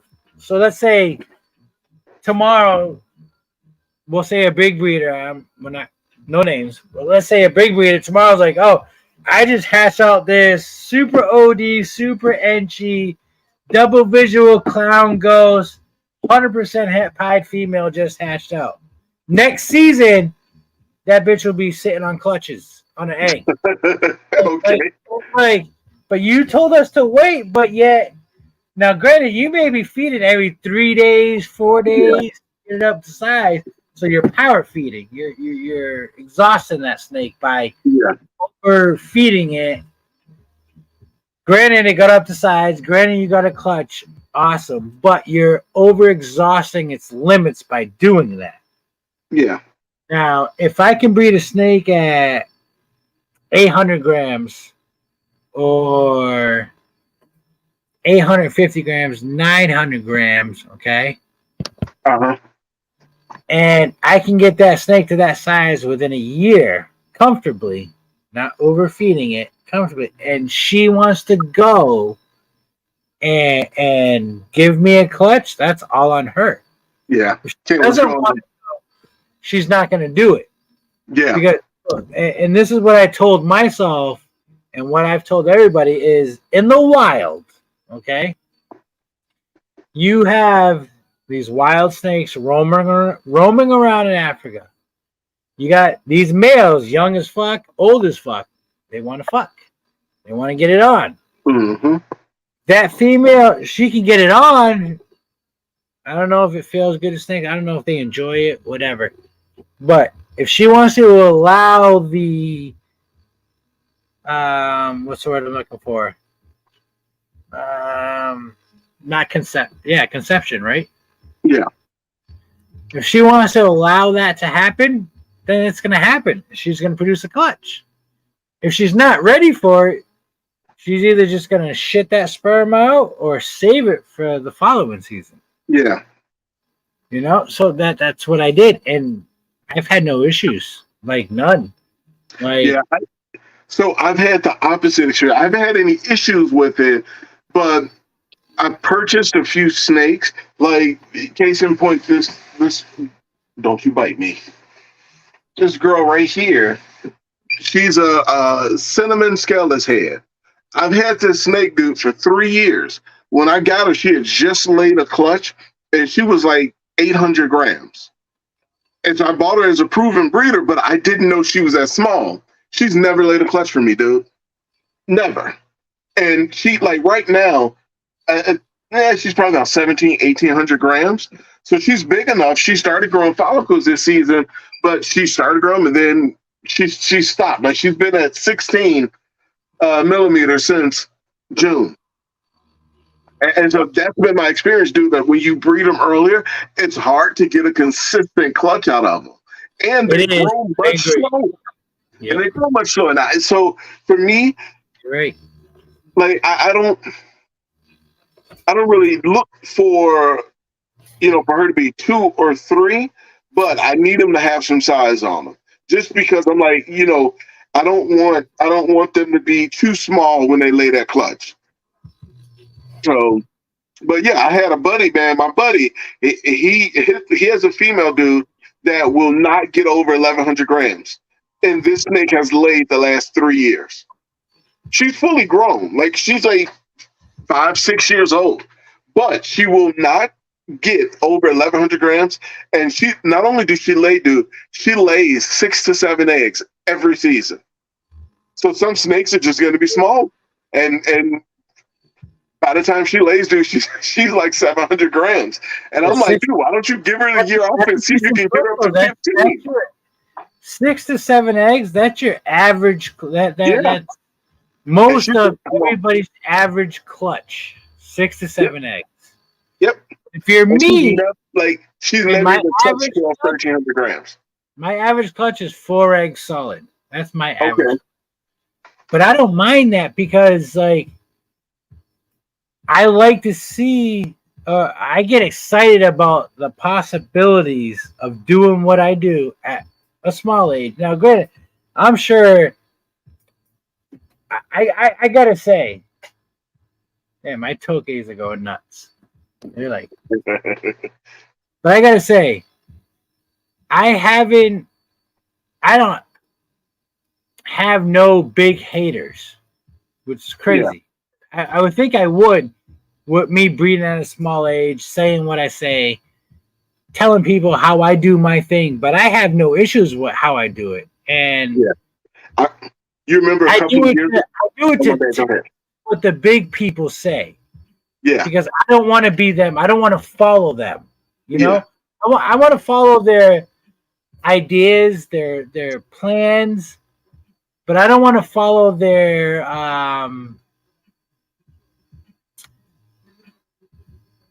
rules. what they tell you to do as far as how to breed. Yeah. Yeah. Like I want to find my way that works. And if that means me getting smaller clutches, but if that means I still hit bangers out of my clutches. Now, granted, I'm not always going to hit bangers, but yeah. I've been very lucky on all my clutches. All my clutches. Yeah. I've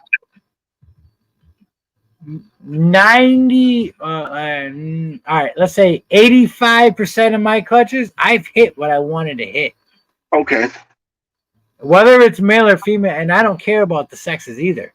Because, like I said earlier, a male is just as powerful as a female. If anything, a male is more powerful than a female.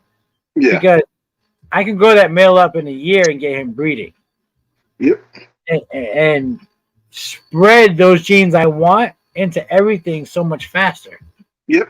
And you could take a nice male and put him to just a regular clown female, and you can produce some nice animals.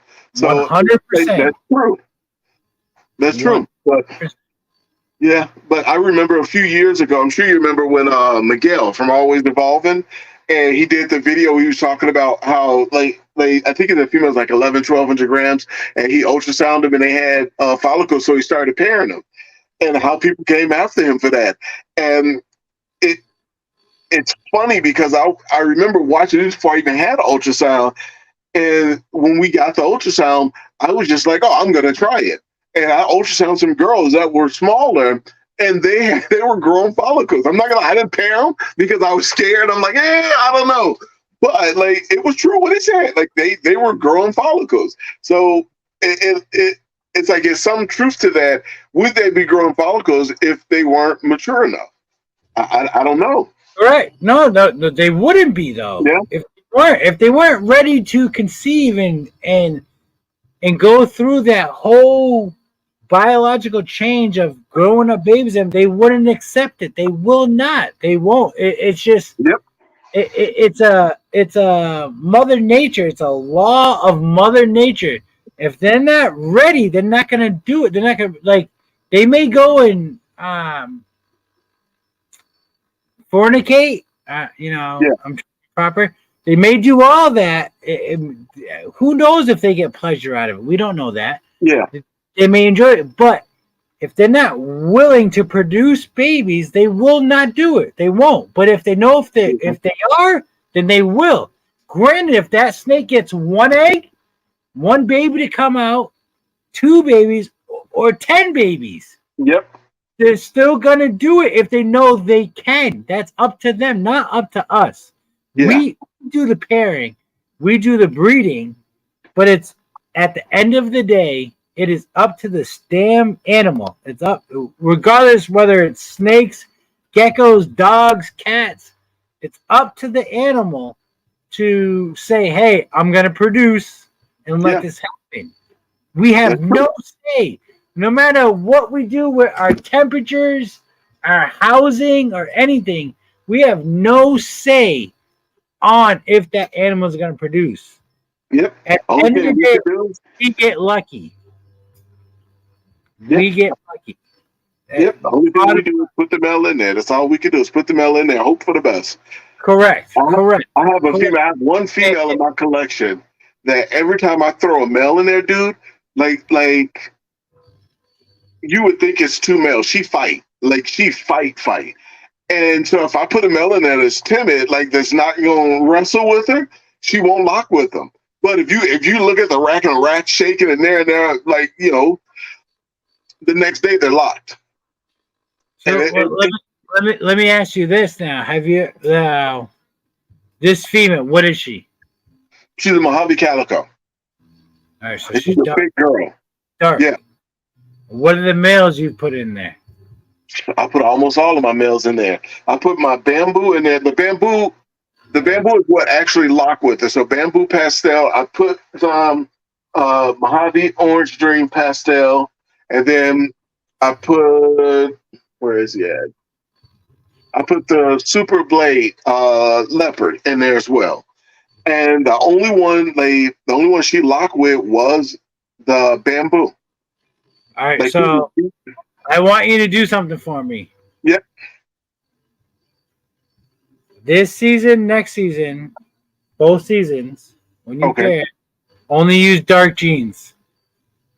So, well, the Super Blade is dark. He's pretty dark. I know. That's why I'm saying that. That's why I'm saying that. You have two jeans in that are dark. Uh-huh. I want you to keep the dark jean going. And then after that, give her a season off. And then throw a light jean in there. And see if she lets it happen. Snakes are picky. No, I swear to God. Just she don't like the light snakes. Exactly. Yeah. Think about what I'm saying. That way. Okay? Because my redhead ivory calico male, okay? He only likes dark snakes. He will not bang any snake that's his complexion or light. They have to be dark. You know, they can pick. They can pick. They can be decisive on what they want. Yeah. But he only likes dark snakes. Like in that, like, okay, I'm glad I can see that with him. So that's what I gotta pair. Like this season, I'm only gonna pair him to dark things. I'll throw in one light to see what happens, but I guarantee he won't touch it. He won't. He's just, you know, and he's a white fucking snake, but he wants his dark girls. Like he wants that booty, that the badonkadonk, you know, like that's what he wants. He like that's him. That's his preference. We have to learn animals and what they like and what they don't like. Not like, you know, you can't take any male or female, throw them together and hope that something happens. Yep. Like you it's just not like, I mean, we don't do that as humans. Like, I mean, we can 100% like all day, but we have preferences. So do our animals. They have preferences. Like no matter what, no matter how we raise them, what we do, what we feed them, what they like eat, or what the rats eat, like there's preferences, there's things, there's scents, there's flavor, there's color, there's physical aspects. There's all that plays a part of that, and we have not masterminded that yet to figure out like, I can guarantee you when I put this snake and this snake together, this will happen. That guarantee will never happen. Never. I have a female like that, dude, where every year when I go to pair her with what I put down, what I want to pair her with, she's like, nope, try again. I have to put it in. She's a head clown. She's she won't, man. She won't. Like, she's very picky with who she locks with. But she has locked with both dark and light snakes, but it's never who I want her to go to. So, like, she'll legit just curl up in the corner and won't move. Like, nope, I'm tucking my tail in. And that point right there, like she mixes with dark and light snakes. But then you gotta think. So does she know what genes are at play? Does she know? Does the snake know what she can make and what cannot make? Does she know that maybe he has something in him that's not gonna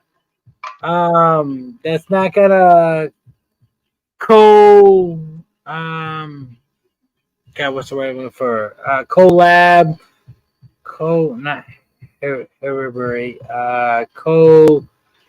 with what genes she has. Yeah. Like, she have genes in her that like, oh, I got these good genes, but I can sense in you that half my eggs are gonna come out dead or not make it. Yeah. Because we gotta think in like theoretically or in theory, our snakes know, our reptiles know. Let's say it's their last resort to reproduce. They know how to pick the best male, best female, whatever. Mm-hmm. They know what's going to give their line longevity. Yep. You know, just like when you got females in captivity or at zoos and that drop a random clutch of eggs and they're all fertile. Why? Because that snake knows it's gonna die. Yeah. So it wants to prolong its genetics. So it knows that, and it produces a clutch on its own. Like on its own, snake can produce a fucking clutch without having a male in it for years. Can produce a clutch because it knows that it's on its last limbs of living. Yep. So for order for it to keep going, it's going to drop a clutch. Now this may not happen with every snake, but it will. Some will drop a clutch to keep their line going. Survival of the fittest is what they know. What they know. So when you pair them to males, the snakes, either the male or the female, can sense that it's not going to be what it wants it to be. It's like, all right, I'm going to hit a couple of things out of you, maybe, but I'm not going to hit what I want. So it may allow some stuff, or it may not allow anything, or it may allow it all and hit what it wants to hit. But it's all up to the animal. We can only play God so much. Yep. So much. I told you about the clutch I had this year from the Skellis head, from my Fire Skellis head. Never had any issues out of this female dude. She laid a clutch of eggs, 8 good eggs, laid a clutch of eggs, and when she finished laying the eggs, she didn't coil around them. And I noticed that, and I told her, look, that's weird. She's never done that before. Like, she was just like, okay, take them. And I'm like, typically she coils around them. Like, she's always was a sweet snake. The next day I come in here, I came downstairs specifically to check on her. She was dead in the tub. And I was just like, it was weird because I'm like, I've never had any issues out of you. You did everything you're supposed to do. You was a great eater. And it was like she gave that last clutch that she held on, dude. And They all she had let them eggs go. And once she let them eggs go, she was like, all right, I'm checking out. And They all had yeah.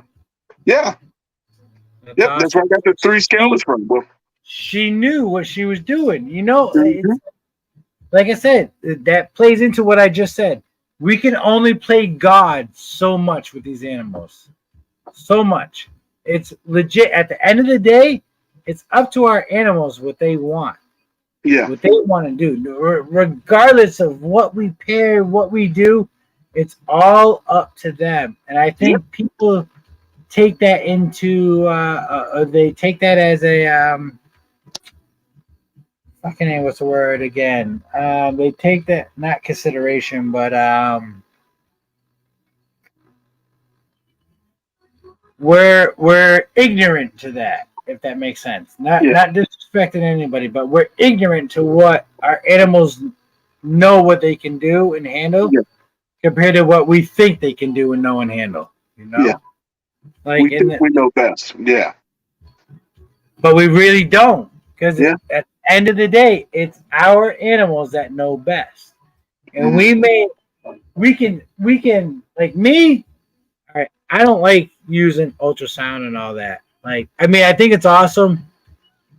Yeah, you can not guarantee, but you can hope for better clutches, bigger outcomes, all that. I love me personally looking. I know my animals. I know my snakes. Okay. Seeing what they're gonna do. I don't like. I've used ultrasound numerous times. I prefer just pairing, looking, watching, and learning. I know my animals are growing. I know when they're building. I know when they're gonna hit their ovulations. Like, it's all written down. It's all fucking just me knowing my animals. I don't need a machine to tell me. Yeah, and I think everybody should start off like that. Like, you see a lot of people getting ultrasounds pretty quick, and because you need to know. So you need to know the signs of when they're when they're gonna lay, or when they're building, and when they're ready. I think for us, the biggest benefit of the ultrasound was we're not wasting males. Correct. That's the biggest one. Like, I had so many females, and I told you, reabsorbed this year. Honest to goodness, I would have still been pairing them. I would have still been trying. And so I could physically see that they're reabsorbing. So it's like, okay, well, she's not laying this year. I think that's the biggest benefit. But I also know when like they're about to ovulate. I also know when they're building. I know when they're about to lay. And so it's like you have to learn that before you jump straight to the ultrasound. And that's what I tell people. Like, I'm happy I didn't buy the ultrasound until I think we bought it a year ago. Yeah, a year ago. So, no, 2 years ago. I'm sorry. 2 years ago. If you can't read your animals before an ultrasound, in my opinion, you should make sure you should not be in this. Yep. You have to learn the animal, not the technology. Yep. And another thing that I've learned about my animal before the ultrasound is those snakes. Wait 2 seconds. Okay, go ahead. I'm going to go pee real quick.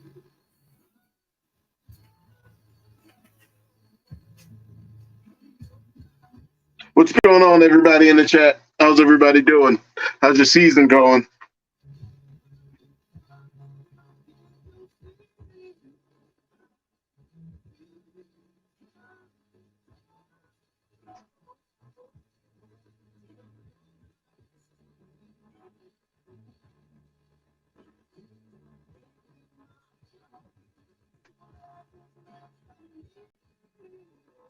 Gage.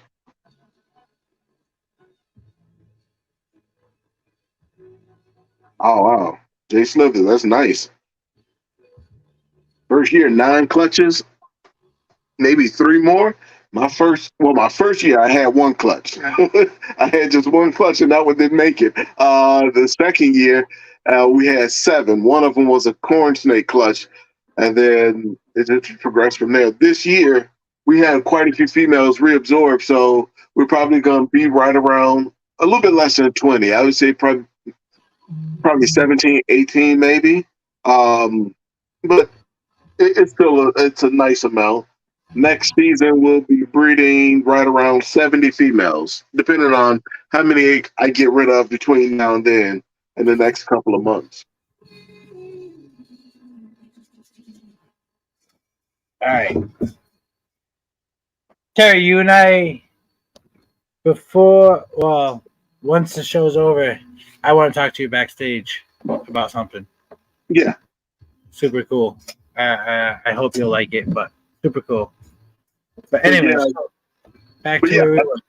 My females, what I've noticed, and just me, is my females that go into like the feeding frenzy. So right before the breeding season start, so right around October, my girls will start going. Certain ones will start going into a feeding frenzy where they want to eat everything as much as you give them. Those are the ones that I noticed they lay.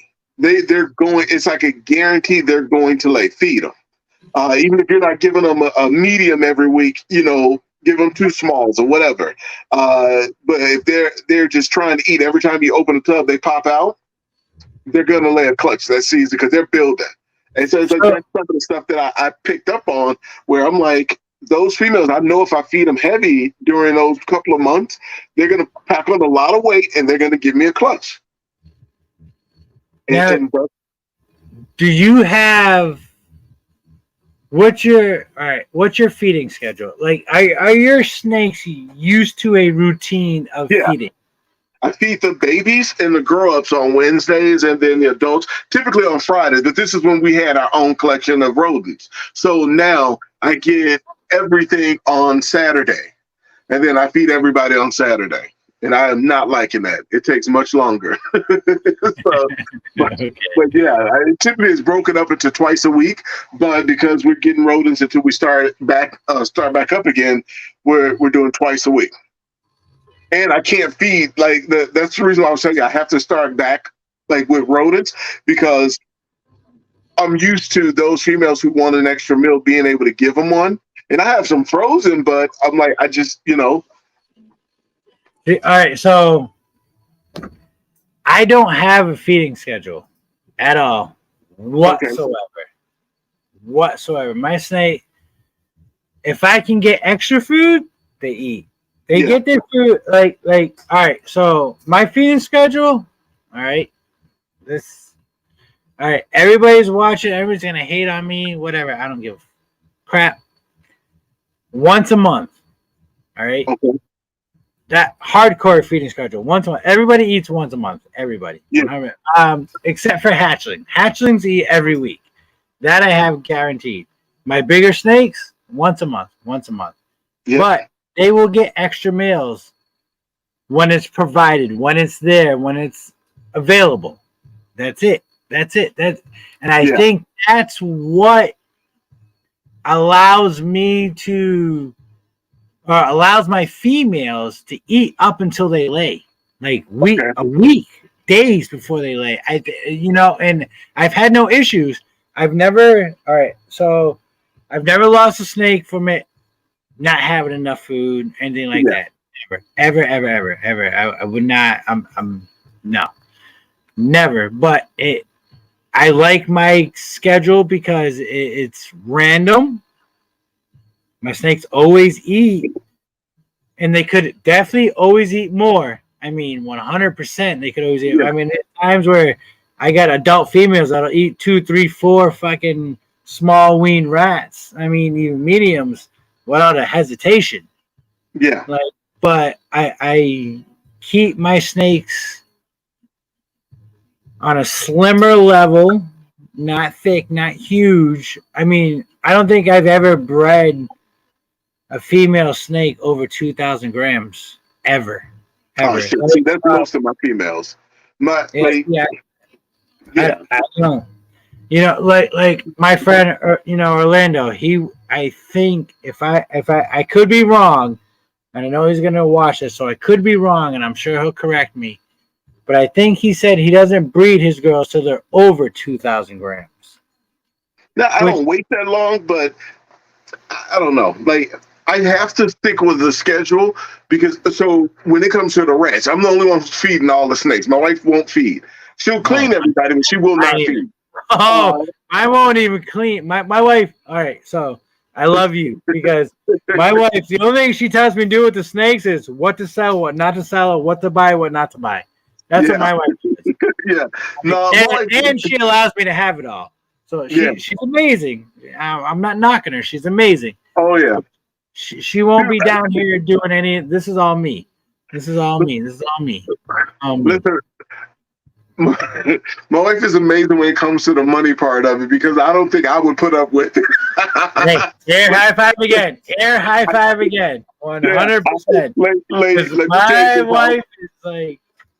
Let me tell you how last week we got the snakes in from Ant over at Reptile Creations, and I'm excited about these animals, and I'm telling her what they are. I'm like, oh, we have 2 breeder size double head ultra male clowns, pastel mix in. We got the male to go with it. That's an ultra male hat clown, and then we got the female. That's a what's the female? Fire Inchy hat clown, and they all lay huge clutches, and she's like, oh, that's nice. How much was everything? And I'm like, oh, it was $5,500. She didn't blink an eye at it. If she told me she spent $5,500 on something, bro, we'll be at divorce court. I feel you. But I'm the opposite. My wife can go buy stupid fucking fall shit or decoration, and I'm like, no questions asked. But I'm like, all right, I just bought this snake. Well, how much did you spend? What did you? Now we're in back. Blah, blah, blah. And I'm like, most of the time she doesn't even ask the cost of it. But she knows, it's also, it goes with it. Like, she knows I'm really good with money, and she knows, like, what I'm trying to do with the business. And you get that on me because I am not good with money. Yeah, no, I'm cheap, bro. I'm not like it's. I'm good. I pay my bills. No. But I can live off of ramen too at the same fucking time. No, when it comes to stuff, dude. Like I'm cheap. I can't even lie. Like, My brother best sums it up. He's like, dude, you didn't have the same T-shirt for 10 years. Why is that? Hey, I got hot. All right. I'm about to be 40 in January. Yeah. I still wear my high school T-shirts.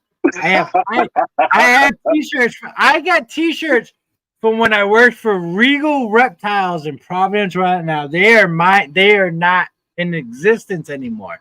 But I still, it's holy, it's ripped. I still fucking wear it. Let me tell you. Pride and all. I go out and I don't give a shit. Let me tell you how I still have. Yeah, I work in corporate America, and they always give you the T-shirts. I worked in 2009. I worked for Sally Mae, and I still have my T-shirt. One of my buddies, the buddy I met there in 2003, we'll be going somewhere, and he'll look at me. He'll be like, "God damn it, Terry, do you really have the T-shirt on?" Yep, I still got it. He's like, "You need to take it off and burn it. It don't make sense. The placement been closed since 2009. You still have it because I can it. That's me, man. Like, I don't care if I'm wearing just like a bit of the sleeve. Like, it's gonna fall off and disintegrate. I'll still wear it. Like, I don't try to impress nobody. I don't give a shit about how I look. I mean, I care. Oh, no. Like, if I'm going out with my wife, okay, I'll look good. But other than that, like my day-to-day, coming home, being home, doing what I do, man, I don't give a fuck about how I look. I don't care. You want to judge me? Judge me. That's fine. Haters gonna hate. I don't care. I'm happy. My brother loves to dress. Like he's one of those guys. He's gonna look good whenever he leaves the house. He has to be perfect from head to toe. And I did not get that gene. And so we go out together, we go somewhere, and he'll look at me. He was like, "Oh, so you're going with the homeless chic look today, huh?" Yep, you know it. I'm like, listen. I love my family. I love what I've created, and nobody can tell me anything better. Nobody. My wife, she can hate on me and be like, "All right, you need to look like." She gets mad when I do a egg cut of it. I'll be in a wife beater. She's like, "You need to go change." She's like, "Go put somebody's shirt on." I'm like, "Okay, fine." Like, cause I don't care. Like, it's me. Like, I want people to see me. I don't want to not fake, but I don't want to dress to impress. Like, the only time I want to do that is, all right, babe, if I'm taking you out for something special, all right, I'm going to, you're taking me out to meet some of your co-worker friends. All right, I'll put on. Still looking homeless. I'll put I need to set expectations, D. I'm still looking homeless. Yeah, but when it's me, when you come into my house, all right, and I'm cooking for everybody, you expect to see me in a wife beater and basketball shorts. I remember. So at the end of the night, I'll be in basketball shorts with no shirt. I don't give a shit. Like, I don't like because I know who I am. I know how of a person I am. Yep. I don't need clothes or appearance to show that. Yeah, no, that's never been me. I never cared about having the newest cars. In fact, I prefer older cars. I remember when we did our first couple of videos last year, and it was an egg cutting. My mother calls me, and she's like, "Terry, who was filming?" And I'm like, "Oh, my wife." And she was like, "So she didn't tell you about your ashy ass hands?" And I'm like, instantly gave me a complex. So now my hands are extra oily, and I'm just like, okay, now I feel bad because my mom's called and was like, "Nah, bro, don't do that again." Exactly, and that's why I am what I am, or how I am with breeding, because I don't want to follow the pack. I want my own pack. I want my own path. I want to do my own thing. I want to make my own mistakes, learn from my mistakes, correct them, and make it better. And if I can get a snake at 1,000 grams female, dropping me an 8 egg clutch. What's going on? Yeah. I mean, that's amazing. I'm gonna get it. It's gonna happen. I'm gonna do it. Like it'll happen, but it takes time. You got to learn everything you do. You can't always go by what people say, what they want to see, or anything like that. Like you got to be you. You have to be you. And I stay true to me. I stay true to me about my pairings. So when I'm doing my pairings, I put a lot of thought into them. So I don't like to. Oh, I'm gonna make a Batman. I don't like that. So I like to see what something looks like. So I'll spend like every night. My ritual is until I go to bed is to sit on Morph Market looking at animals. And I'm like, oh, that's cool. This will look nice with this, or this will look nice with this. And so that's what I was telling you last week. Like when it comes to the dude I got from you, I'm like, I have to know if he's that clown because it's going to go two different directions, whether or not he is. Right. And I already have in mind what I want to put to him, and it's just like that's how I do mine. So it's not about making what someone else think is beautiful or what's selling right now. It's like, man, I want to make something that I want to hold back. Terry, correct. Like I wanna. All right, if Kabelka went triple visual clown DG pie to a double hat puzzle ghost. Well, I want to do the opposite of that. I want to go, well, not the opposite in a sense. I want to go off branch of that. I want to go G-stripe puzzle. Yeah. Double hat DG hide. Yep. You know, no clown in the mix. No clown. Why? Because I want to be fucking different. Yeah. I don't want to follow the leader, the pack leader. Like I don't want to be everybody else. Like me. Like I fucking love this shit. I love Tri-Stripe. I don't own any Tri-Stripe. I want it so bad. Can't afford it. I can't afford it. The Ant from Reptile Creations, dude, he's letting go a hell of a set of Tri-Stripe. 1.7. All right, so Breeder. I want breeders. When I want, all right. So when I want to get into a project, when I can afford it, I want to buy it from who I want to buy it from. Oh yeah. Right? So all right, so my Tri-Stripe, it's got to come from Bob Vu. Okay. It's got to. He's done some amazing stuff with it. And I seen from what he's produced, he's worked on it for a long time. Yeah. And he's worked on it from when everybody was hating on it. Or not hating on it, but it just wasn't appreciated, you know? So I want to buy from Bob Vu because of that. Just like all my Desert Ghost stuff that I have don't have no visuals. I have a bunch of hat stuff. Yeah. It's just stuff that I acquired.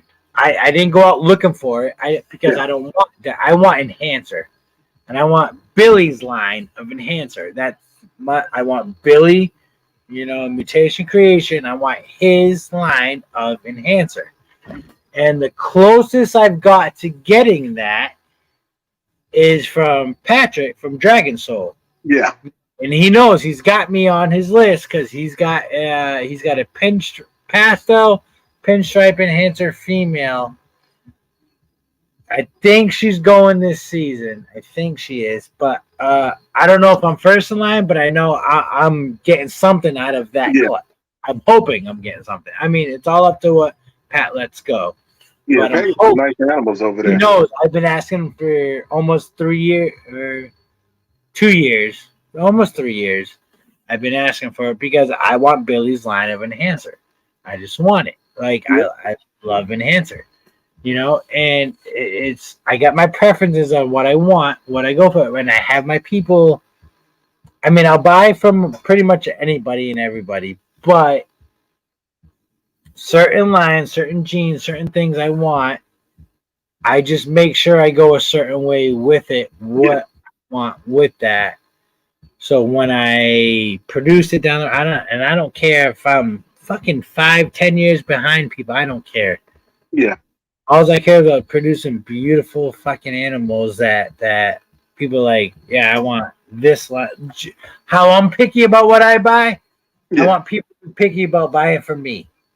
Sometimes you have to do that though. It's a guy local here. I don't know his name, but I want to get. He has Tom Barnhart's line of Black Pastel. Was it 46 and 2?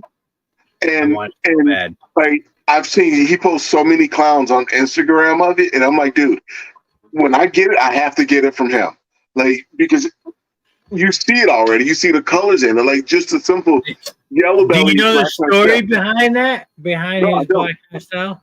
No. Right. So Tom Barnhart, when he got into it, him and Kabelka bought. Sorry, not Kabelka. Ozzy.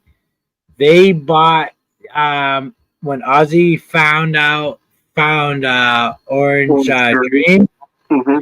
Same fucking time as Barnhart found Black Pastel, that high orange. It was in the same imported clutches that they bought together. They bought it together.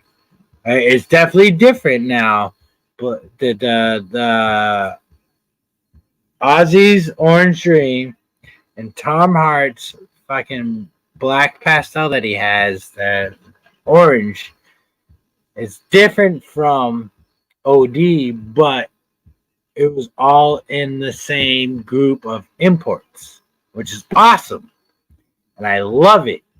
And it's fun, and they're friends. They stuck together. They did it together. Like they killed it. Like, but it's not. And they've paired them together to show that it's not they're not the same genes as his OD and his Black Pastel. But it's Barnhart's Black Pastel is like, it's like when Keys moves out here and we find something new together, and there's splice between those genes that makes something phenomenal, and Keys has one end of it and I have the other.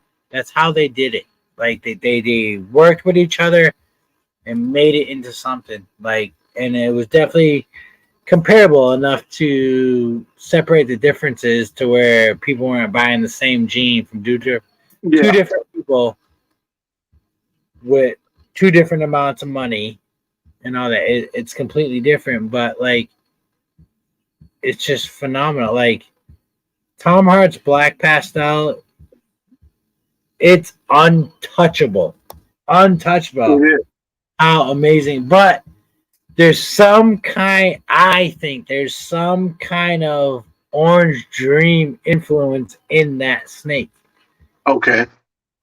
Yeah, it looks completely like from the Black Pastel that I have. It looks completely different, dude. So that's why. Matter of fact, Tom Barnhart has a super Black Pastel for sale, female, right now. And we were looking. I was thinking about getting it, and I was like, man, only if she was het for clown or het for something, like it would be a done deal. But I was thinking if I got it, I could always put a clown to her, and by being a super, I'll still get everything and be everything be Black Pastel, so I could put a really nice clown male to her and run with it.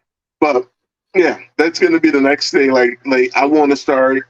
You have to sometimes pick the best example of the gene you're looking for. Correct.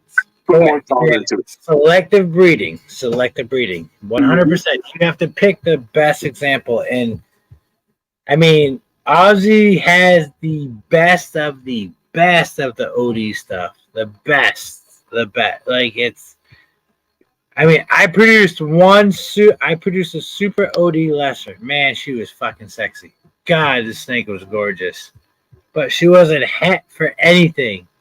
Yeah. So I kept her for a year and a half, almost 2 years, and then I sold her because she wasn't het for nothing. Like she wasn't in my plan. She was in my plan for being super OD. She'd pass on OD regardless, but she had no het for any recessive gene, so I didn't want her. And I bit a bullet selling her. And I forget who got her. I forget. I gotta look it back at my notes because I keep track of everything. Do you? When you say Yeah, well, I sell it. So it depends. when I sell it to shows, unfortunately, I don't. But if I'm selling to somebody like locally, or if I'm selling a morph market, I do keep track of it. But at the shows, it's just so much harder because a lot of times they just walk up and they're paying cash. So I mark, like, I have all the animals in the book. It's all marked that I sold it, what show and what price. you don't write who you sold it to? No, a lot of times I don't even get their name. They get mine. They get my card. They get all of my information. Start doing that so you know. It just do that. I have records of everybody I sold to. Okay, that's smart. Just so I know, when they ask me a question, they ask me because I have records of all my snakes, everything. Like, and I'm old fashioned, so everything's on cue cards or those fucking popcorn notebooks. Yeah. Everything like we have spiral notebooks with everything in it. So we know we produce know where it came from. But yeah, like the shows, I never really got to ask people like their names and stuff. That's smart to do though, because I had a guy reach out to me and he forgot what the snake was. And it was the hardest time for me to figure out which snake he bought. Like, I knew what I sold because he knew the date of the show. So I went by the date of the show and I'm like, okay, these are the animals I sold. And I had to base it off of the price of the animal. And I'm like, thank God I only sold one for this price. So this is what it is. But I make sure that every time, that's the other thing, every time I sell an animal, my case always have the name printed on it, what it is, and I always take it off and put it on the cup or in the bag with that snake, so they know what it is. And then you forget what it is because you don't have that copy. Well, I have it written down, but I don't know who I sold it to. That's the thing. I just don't know who I sold it to. So they come back and tell you this is the genes I got, and then you can say, okay, you're right. This is what it is. Yeah. So okay. But honestly, this was the first time. This just happened a couple of weeks ago. That someone from this length of time, he bought it in February, and he messaged me on Instagram. And was like, "Hey, what was the snake I got from you?" And I was like, "I have no idea. I don't even know who you are, to be honest." And so I was like, "Oh, which show?" And he was like, "Oh, I bought it from the local show, Lakemore." And I was like, "Oh, which one?" And I just went back in my notes and saw what I sold that day and was able to tell him. But yeah, most of the time, I've never had anyone reach out a couple days later yet and ask, but never that far out. What's going on, Dietrich? But who's Chico Cop Watch? Chicago. No, that's my guy that came over your house. Oh, what's up, brother? Yeah. What's up, homie? Nice. But yeah. In here. It's all like keep records of everything, all right? Yep.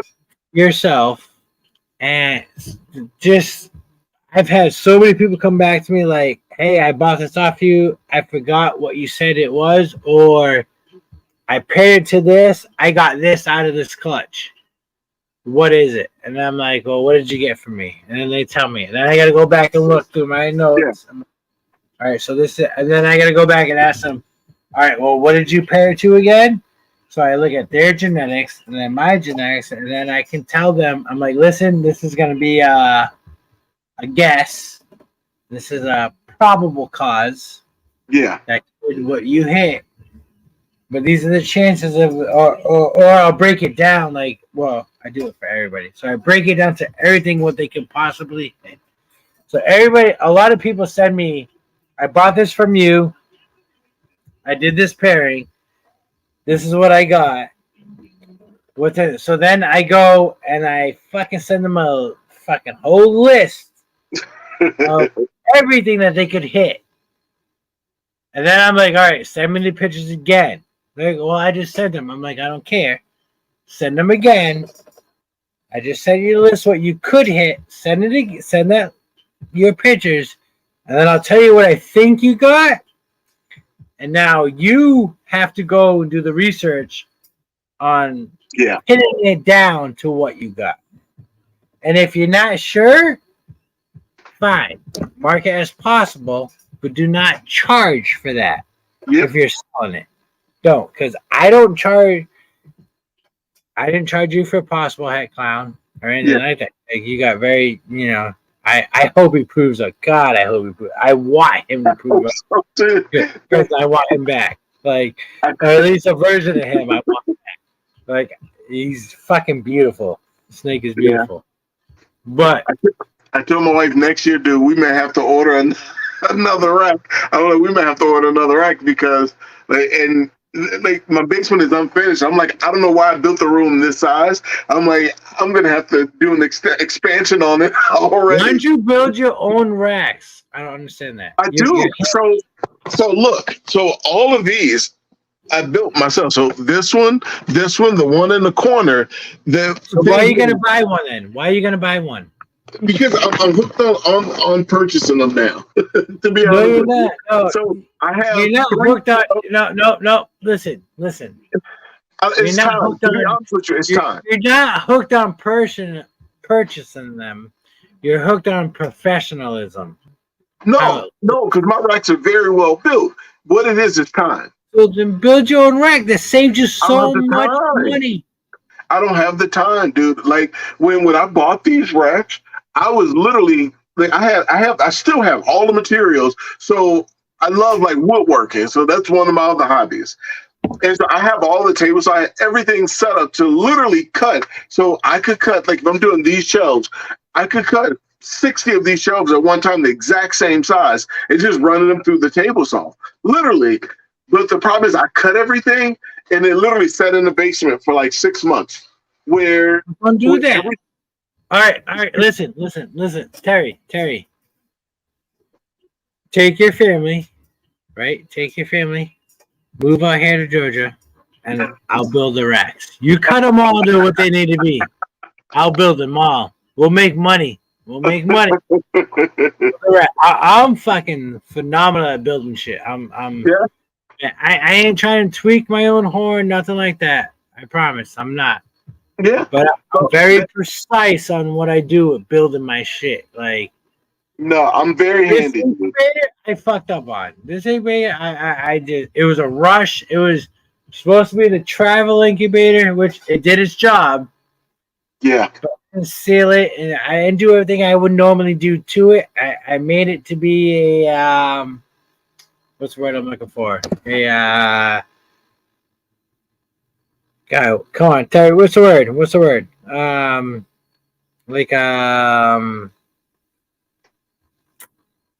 Not on the moment, but just a time-bearing type thing. Like temporary. Temporary. It was supposed to be. It wasn't supposed to be permanent. Yep. So that's why I'm having issues right now. Other than that was a rush build. I'm very fucking good at what I build, man. I love this shit. God, I can build anything out of everything, man. You can fucking cut and tell me to build you a fucking swinging fucking seesaw. I got you. No, I'm very good at building. Very good at building. Very talented with it, man. It's just like right now, in case in point, like I'm working overtime at work. I've recently. What do you do? Oh, I work in finance. So okay. Other people's. But is it boring? It's the same thing over and over again. So it is, but it don't bother me. Why? You like numbers? Yeah, I do. And all right, like your son, right? Yeah. Speaking of my son, let me tell you about him real quick. So this kid, when I was shooting, I started back doing my YouTube video. So we were shooting a video. Oh, I want to cut you off real quick. Sorry.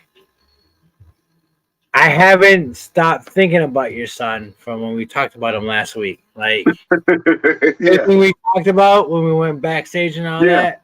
It's phenomenal. So go ahead. Let me tell you about him. Matter of fact, Dietrich, did you watch the video? So we were shooting a video. He was down here. He was like, Daddy, can I shoot a video? So I just let him run with it. I was like, okay, come on. We're shooting a video. He shoots the video. He's looking at a couple of the clowns, and he's all the way off in left field about what they do, but he's just talking. D, when I tell you that this kid, I was down here cleaning yesterday, and I set him in my computer, and I was like, oh, edit your video. He's never edited a video before. My buddy Dietrich was like, hey, you need to have TJ edit my video. And he was joking. He was like, I'm joking, but I'm serious. I was like, it's funny you say that. He's upstairs editing his own video. Bro, I'm going to drop the video Monday. This kid did an amazing job. Like, he did stuff, and we have Power Director. He did stuff in there that I've never done before, where I'm like, are you serious? Nope. From this point forward, you're editing all of my YouTube videos. And he's like, okay. But he did a really good job. And I'm like, how do you even know how to do this?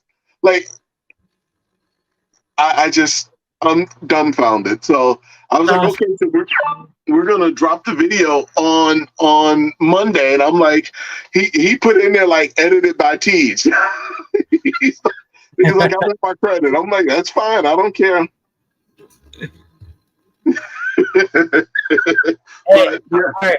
You know what? I'm just going to... Fuck, I want to ask you a question. Go ahead. But we're live. And I want you... All right. I don't want you to feel peer pressure or anything like that. Okay?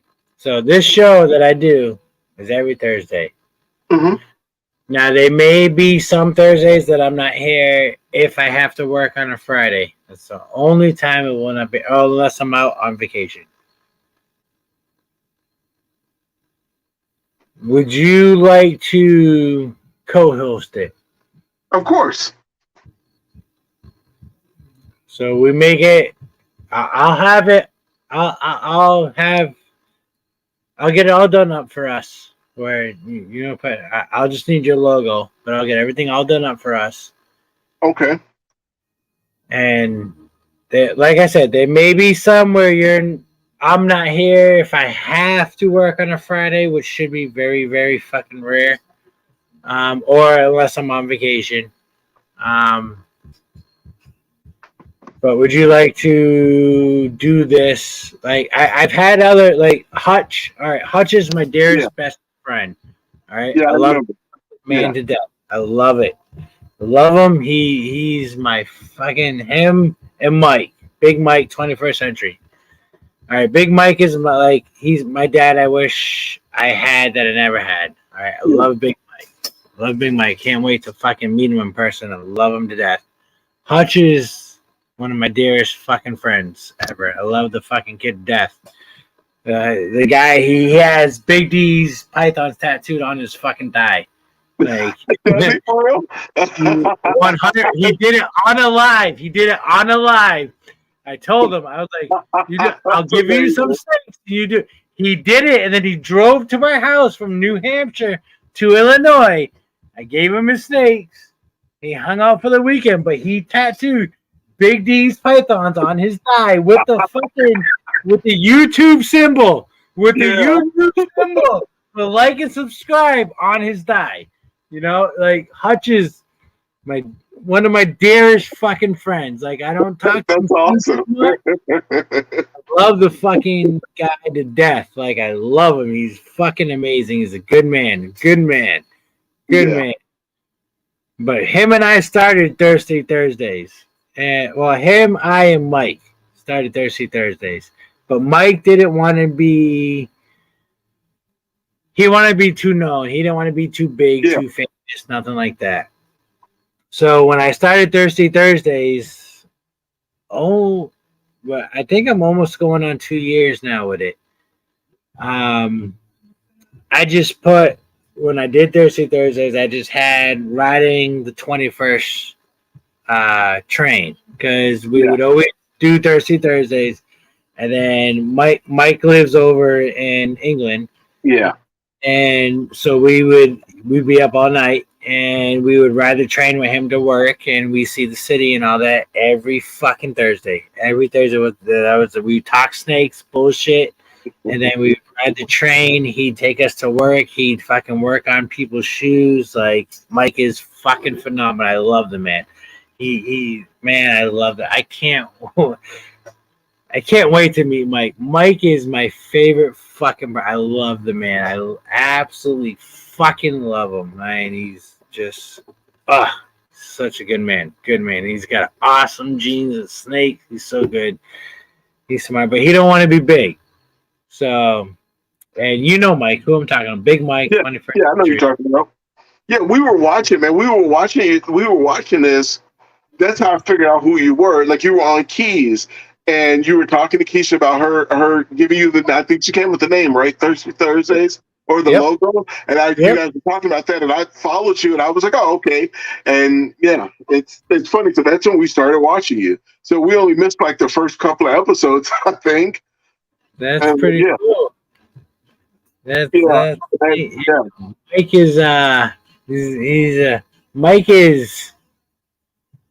Mike is like Kabelka, like Ozzy, like he's that guy, but unknown, doesn't want to be known. Like, Mike is the shit, man. He will teach you things and tell you things, what to look for. He can pick out genes, all that, but he doesn't want to be big. He doesn't want to be. All right, it's not that he doesn't want to be. He doesn't want to be. He doesn't want to be familiarized. You know, like well known. Yeah.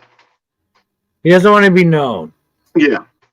Like, he's good. He's super fucking good, but he's not looking to. Or actually, let me put it this way: he's not looking to get rich off it.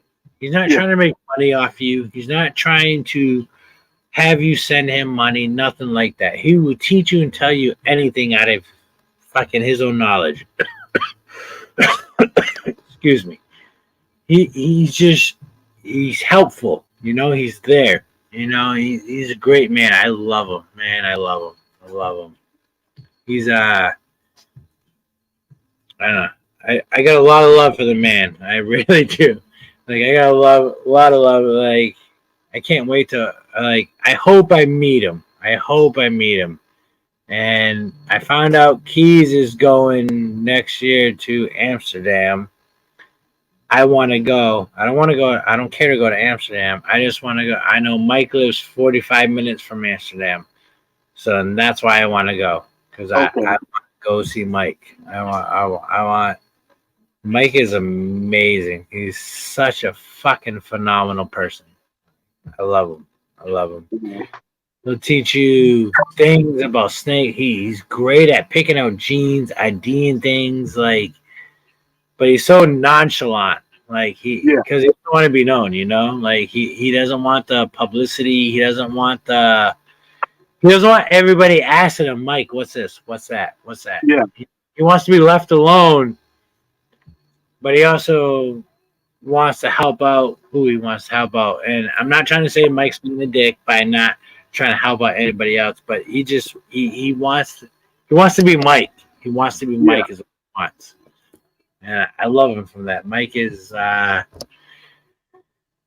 good guy. Good man. He knows his shit, man. He's fucking great with genetics. Great.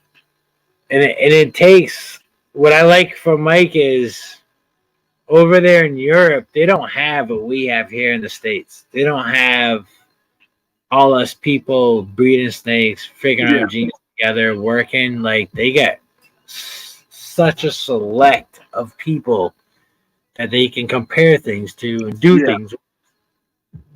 And we have an abundance of who we can ask and what we can do. Yep. And compare things to, and they don't have that over there.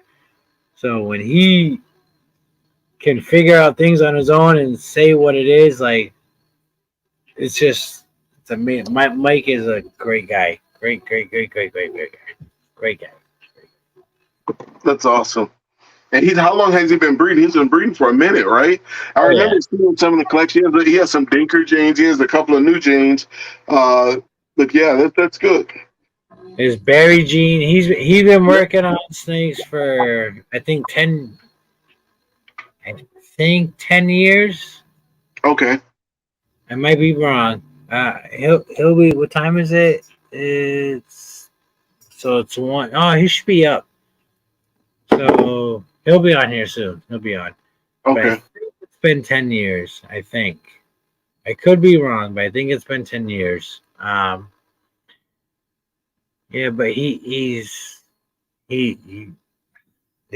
crazy. Like in the snakes he sells, right? He only sells for the most part wholesale. Okay. So he don't get what his snakes are appreciated for. You know? Like if he was here in the States, he'd be fucking killing it. God, he would be killing it. But it's so hard to have certain animals over there where he lives. Like everything you got to go through to get the animals to do things, like it's crazy, you know. And like I don't think I could do it. I mean, actually, we've talked about it. Me and Mike, like if I lived in the States, let's say last year and a half ago, I'd be killing it. Oh, I'd be Aussie over there, 100%. All the genetics I have in the snakes, God, I'd be killing it. I'd be doing phenomenal. But their value to snakes to our American value to it is shit. It's trash. Oh, okay. It's different. Oh, it's horribly different. All right, so like Mike can go buy a clown. All right, single gene clown, less than $100. Seriously? Less than $100. It's our pastel over there, or our normal over there. Like it's just because it's so not rare to get, but like to add genes to it, when it's in single form, it's next to nothing. But when you stack on the genes, that it costs them some money, but not too much, not crazy, crazy. But like we could make a killing over there. But then you can't take their money you take their money and convert it to US dollars, we lose. It's that our or their value of dollar is higher than ours. Yeah. So I mean we could live over there like pretty much not millionaires but close to, like beautiful house, everything set up, compared to like what we do with our snakes and all that, like Aussie or my I don't want to say this. If Ozzy was to leave the States and move to Europe, I don't know his house, I don't know his living, I don't know his money situation, I don't know nothing like that. But let's say I want to say I could probably guarantee that it'd be 10 to 20 times better than what he has here. Living wise, cost wise, all that. You know what I'm saying? Housing, all that. Like, could be because it's cheaper to live there in a sense, but you get a smaller place. Yeah. Make sense? Yeah, it does. It does. So, like, I'm not trying to fucking step on anybody's toes and say any stupid shit, but it's just, excuse me, but it's just, I want to go there because I think I'd kill it. I mean, I'm trying to kill it here, but there's so much more competition here in the States than there is over there in the UK. Yeah. But then there's some beautiful shit. I mean, like that one gene, the oh my god, brain fart. I was in Daytona when I was with Austin.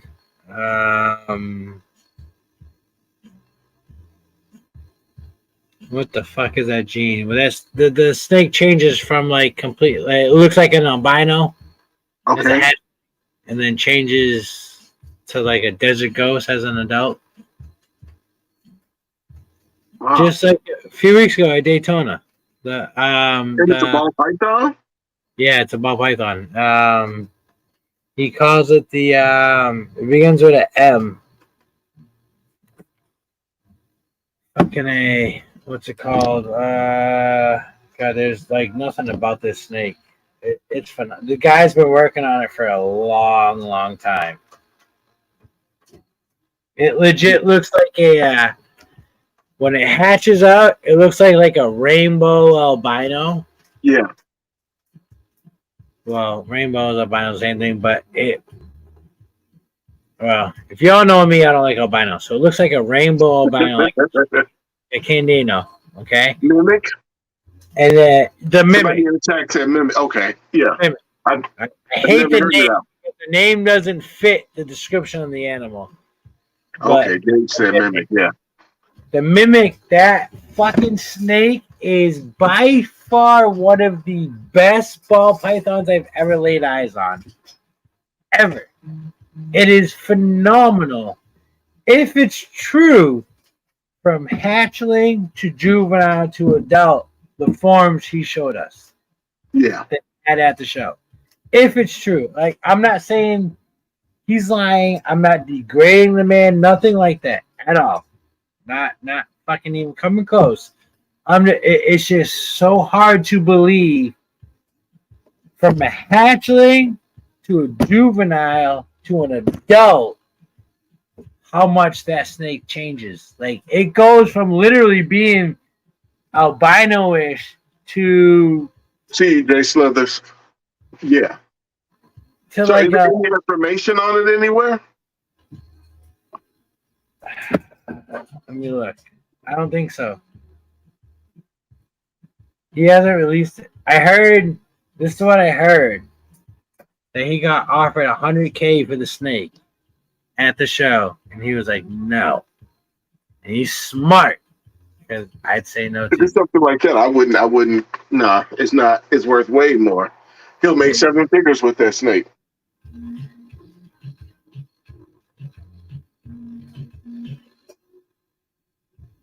Who the fuck is this?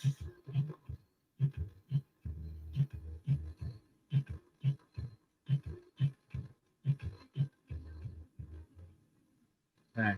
Yeah, it's insane. Seeing the snake in person, it was phenomenal. And he had hatchling stage, juvenile, and adult form. All the same. There was a couple like codoms in play, but it was not enough to make you be like, that's not that snake. That's not that. You know, Yeah. like it was absolutely amazing. And it's like, to me, that mimic gene is not a codom. It's not a recessive. It's not a dominant. It's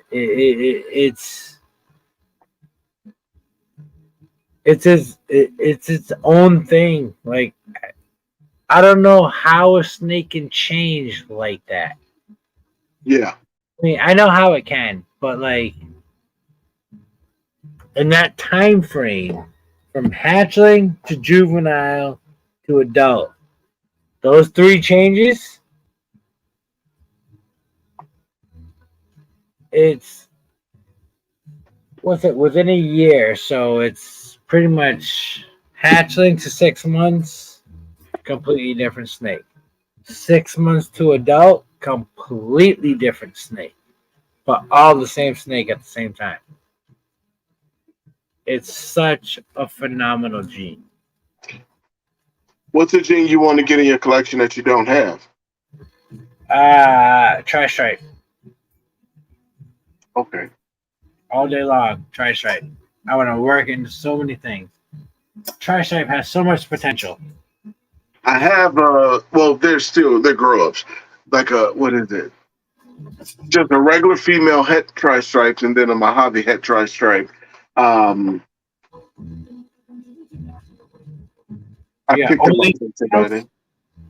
No, there's a male and a female, and so that's why I was thinking about getting a couple of other ones, like just to start off. I like tri-stripe, but man, I have limited room. if I bought a male tri-stripe, would you get rid of that pos head male?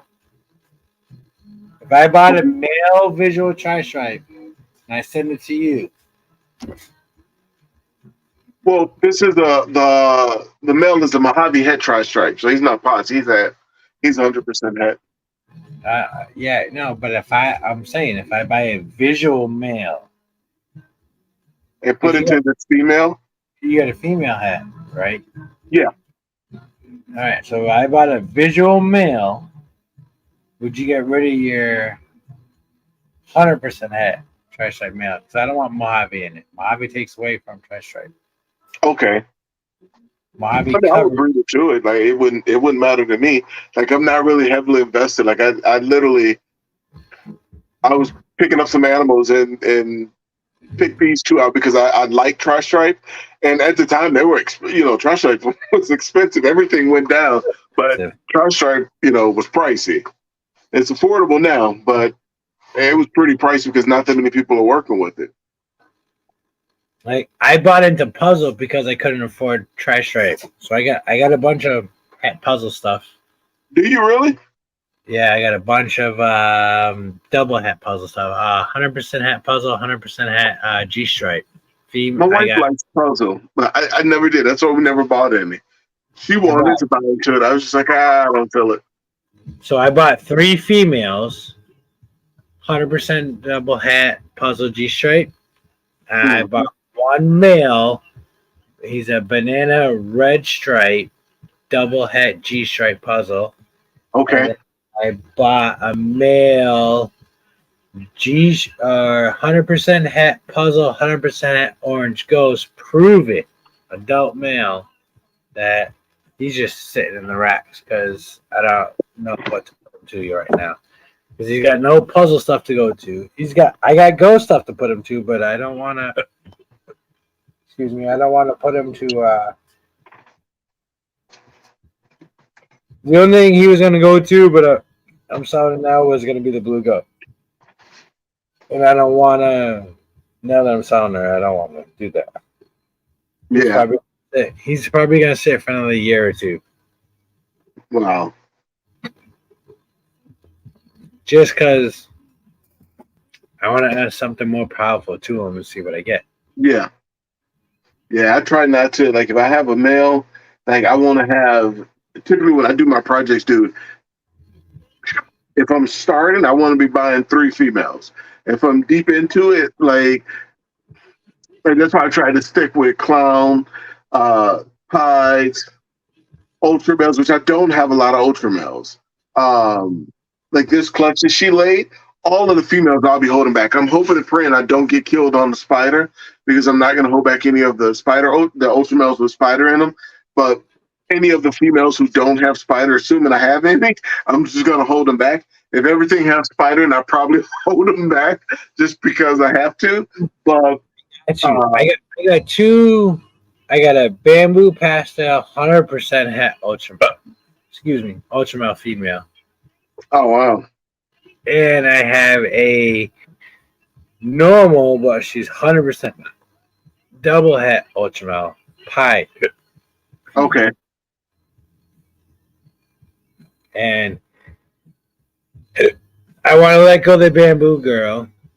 The pie double hat, I don't know if I want to let go. Yeah, God, hiccup. Sorry. I don't know if I want to let her go yet, but the bamboo pastel ultramel girl, I want to let go. 100% ultramel. Okay. I want to let go, just because I want to buy a visual ultramel female. Make sense? Like I don't want to. With that, I got the double hat I'm hanging on to, pied ultramel. So I want to let go the bamboo because I just don't want bamboo in my collection. Yeah, I love bamboo. Like it's hard to break up bamboo in the colors, but that's why I say I do a little bit of breeding with it every year, just so I can see. Like I feel like you got to find the right genes to go with it. Once you do, bamboo. Like I love bamboo as a single gene. Really? Really? I do. Yeah, I really do. How do I get hiccups?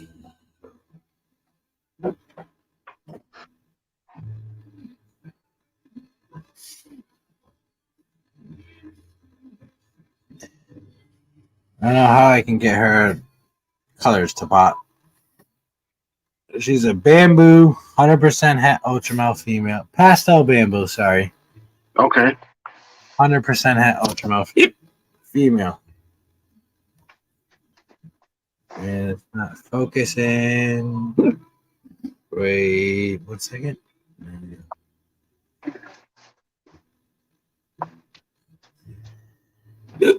See, I didn't show her when you came over. I should have showed her off. She's beautiful. She's really nice. I don't like how dominant bamboo is. Yeah, it's dude, it's extremely dominant. And matter of fact, I just got eggs from the parent that I do every year, and I think I'm gonna sell the female this year. She's not bamboo, but I put my bamboo male to her. She's a spinner blast, so she's one of the females of spider I was telling you about. But look at this girl. So this is just a pastel bamboo. That's it. And just gorgeous, man. I love the colors of them, and then the fact that like this one does have like the white coming up the sides. And I'm like, dude, if I add a nice line of just calico or sugar and bring the whites up the sides, clean them up a little bit, and then add some more color in, this is, I'm definitely looking. I'm hoping and praying that this male actually locked with her. This male right here. That we have some good babies. So this male with her, be quiet. This male with her, get the whites coming up the sides like that, get a little bit of the fire and the pinstripe in there. Woo. I think it'd be nice. You gotta rewind what you say because my camera had blacked out. Oh, that's fine. Let me put you on solo. Hold on. See, you got that thicker bamboo pattern on that. Mm-hmm. Mine is like just on the dorsal. That looks like a bamboo bongo. Nope.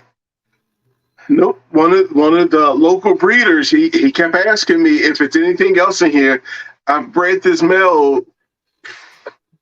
I've gotten 6-7 clutches from him now, and the only thing he's ever produced were bamboos. Like nothing else fancy. Pastel. He's pastel bamboo. That's it. Nothing else has ever come out of him. Man, he's really nice. Yep. And the dad's the same way. I have her sister. She's the same way. And so what hats have you produced with him? None, actually. I haven't. So I'm trying to figure out, honestly, just codons that goes well with him. And then from there, just all right, make more. Let me all right, I got some advice to give you. I'm gonna go pee real quick. When I come back, I got some great advice to give you. Okay.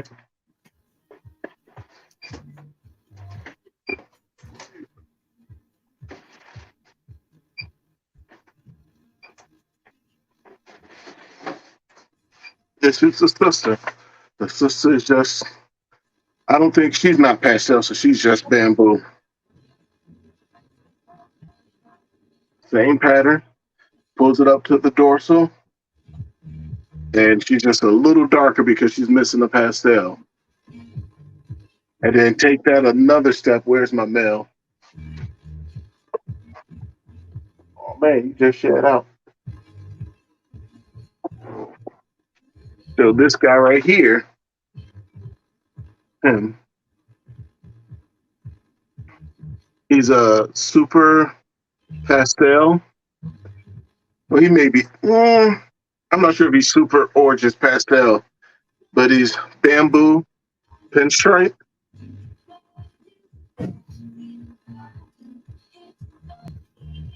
All right, Terry. When you're breeding, what is your goal? It depends. Which one? What are we talking about? A specific animal or overall? Anything. When you're breeding, what is your goal? What is your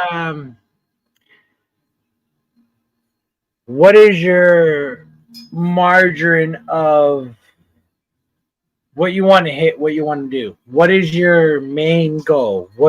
So when you're breeding, my pairings, yourself. I do my pairings based off of what I want to keep. So what I'm looking for, what I think will look cool. I love it. So you breed for you. You breed for you, not for people. No, for me. Awesome. So each one of my pairings, I want something from it. Like I told you, I did the black pastel banana calico yellow belly. Like the only reason I did that pairing is because I wanted a super black pastel female. So you're keeping that. Well, is that super black pastel female? It should be. The bananas are male makers. I haven't popped her yet. Okay. Sweet. Awesome. Sweet.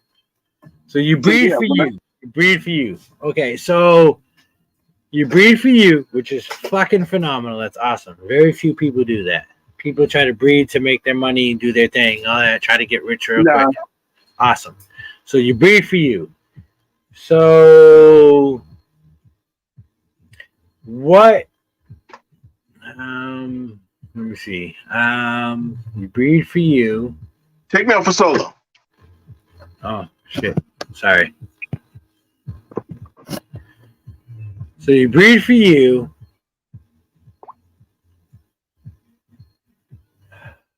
How do I ask this? Trying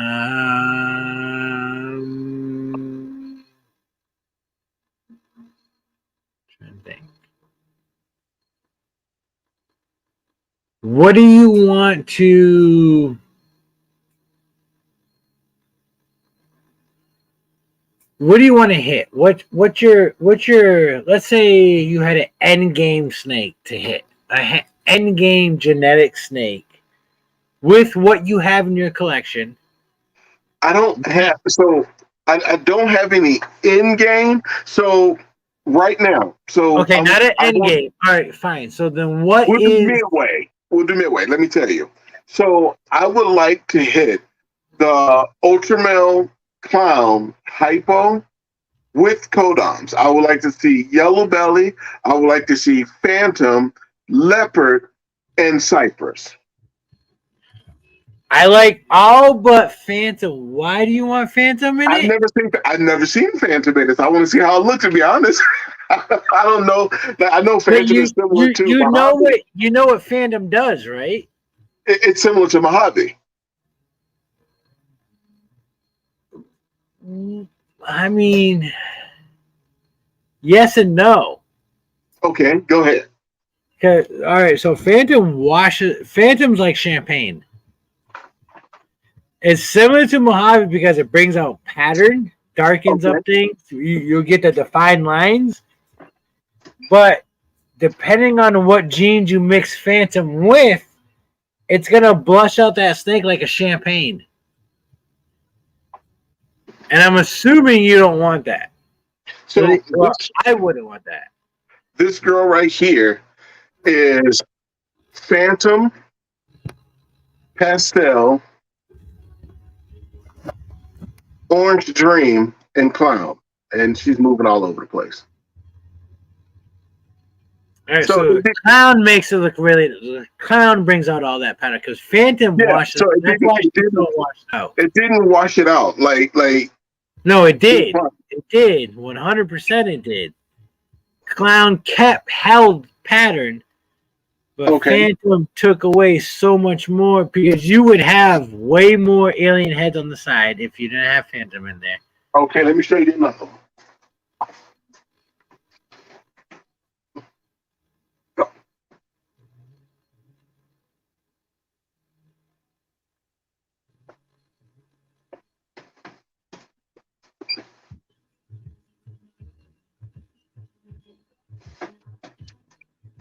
So this girl, beautiful leopard. This is pastel phantom yellow belly leopard. Yep. Nice. That's nice. That's really nice. So now you take away that pastel, that snake will be hell of a lot darker. Hell of a lot darker. Take away pastel, hell of a lot darker. That's a very nice combination. Very nice. So it's all in what you put it to, like just bringing it. I want to see you make that without pastel in it. Okay. Well, I can't remember which male I'm putting to her.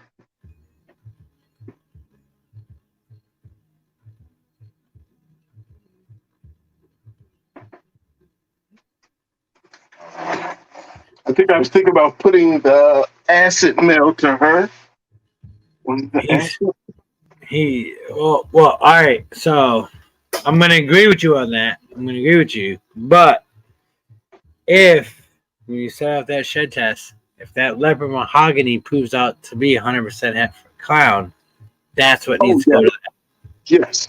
That's what I do not disagree. The only issue with that, I was like, oh, the leopard and the leopard. But it's fine. You get super leopards. There's nothing wrong with that. But you can't really tell them apart, can you? Take me off solo. No, you can't really tell them apart. Who cares? You make a beautiful snake. It don't matter. Don't matter. What like super leopards? It's like super well, I don't like pinstripe, but super pinstripe. Yeah. Same thing. It don't matter because it's guaranteed in there. Now super leopard, that's phenomenal hat. Leopard, spider, clown. Take me off solo, dude. Sorry, not spider. Sorry. Leopard, spot nose clown are by far leopard, spot nose clown, yellow belly, by far best combinations ever out there. With clown. And so with your boy, he's leopard, spot nose, and then you add in a mahogany, you add in a phantom, you add in the yellow belly. There's no phantom. Not for my male. There's no phantom. Not for my male. I'm talking about if I paired him to that female. Okay. That would be that. I wouldn't be able to ID it. Yeah, you would. No, that would be hard, dude. Like I don't know. No. You don't think so? No, not at all. Not at all. Okay. Well, you be the first. Make the babies. You send me the pictures. I'll help you ID them. If I can't ID them, I will. I got people that will ID them for you. Do it. If he comes out, dude, that's gonna be a nice clutch.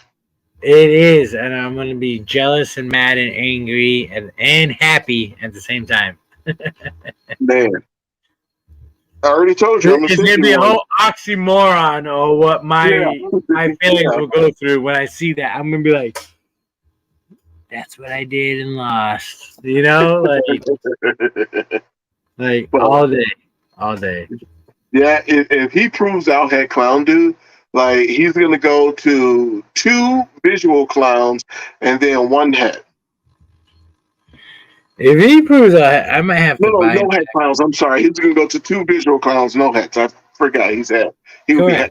Everything will be 100% head. Yeah. Regardless, you'll make beautiful babies if he don't prove out. So if he don't prove out, dude, I'm gonna get at least 1 clutch out of him to a visual clown, but I'll probably do like just a normal clown or inchy clown or something like that. I'm not going to put him to one of the higher end ones, but just to get 100% head clown in him. So you'll change that. You will change that when you get that test back and he proves out to be 100% head clown. I'm hoping so. Listen, I got blackhead. I got a blackhead. It does have Mojave. I know how you feel about Mojave. Red gene, het clown, male, and I want to see blackhead to that. You're gonna blush the fuck out of the head. You're gonna lose. You're gonna make that. You're gonna make the head rust. You know the color. You're gonna make that rust. I don't want that. I want like just not the like sort of the rust color, but the more of like the oranges red. Yeah. Like the deeper one. You're gonna get zigzag patterns down the side gut. zigzag patterns. All right, you're gonna get that red flaming coming up with the yellow belly in there, with the I got brain fart. Redhead and all that. Right, redhead we were talking about. Yeah, redhead. Yeah. Man, that's relax. You're gonna make a very high contrast snake looking phenomenal. Clown version is gonna break everybody's bank. Wow. Yeah, it's fuck. You're gonna make something really nice. God, I hope it proves out. Yeah, well, if you get a male version of the snake I sold you, but with clown in it, that means he's gonna be obsolete for you, correct? Yeah, technically. So I can buy him back. Yep. Once the other one's back up to size. Or I can send you one of the babies. I told you I'll send you a baby for real. Yeah, I know you did. I know. But I might rather wait where like to the point where you produce something, the visual form of him. Yeah. Everything in him with clown visual, and then I'll buy him back. If you're willing to do that. Excuse me.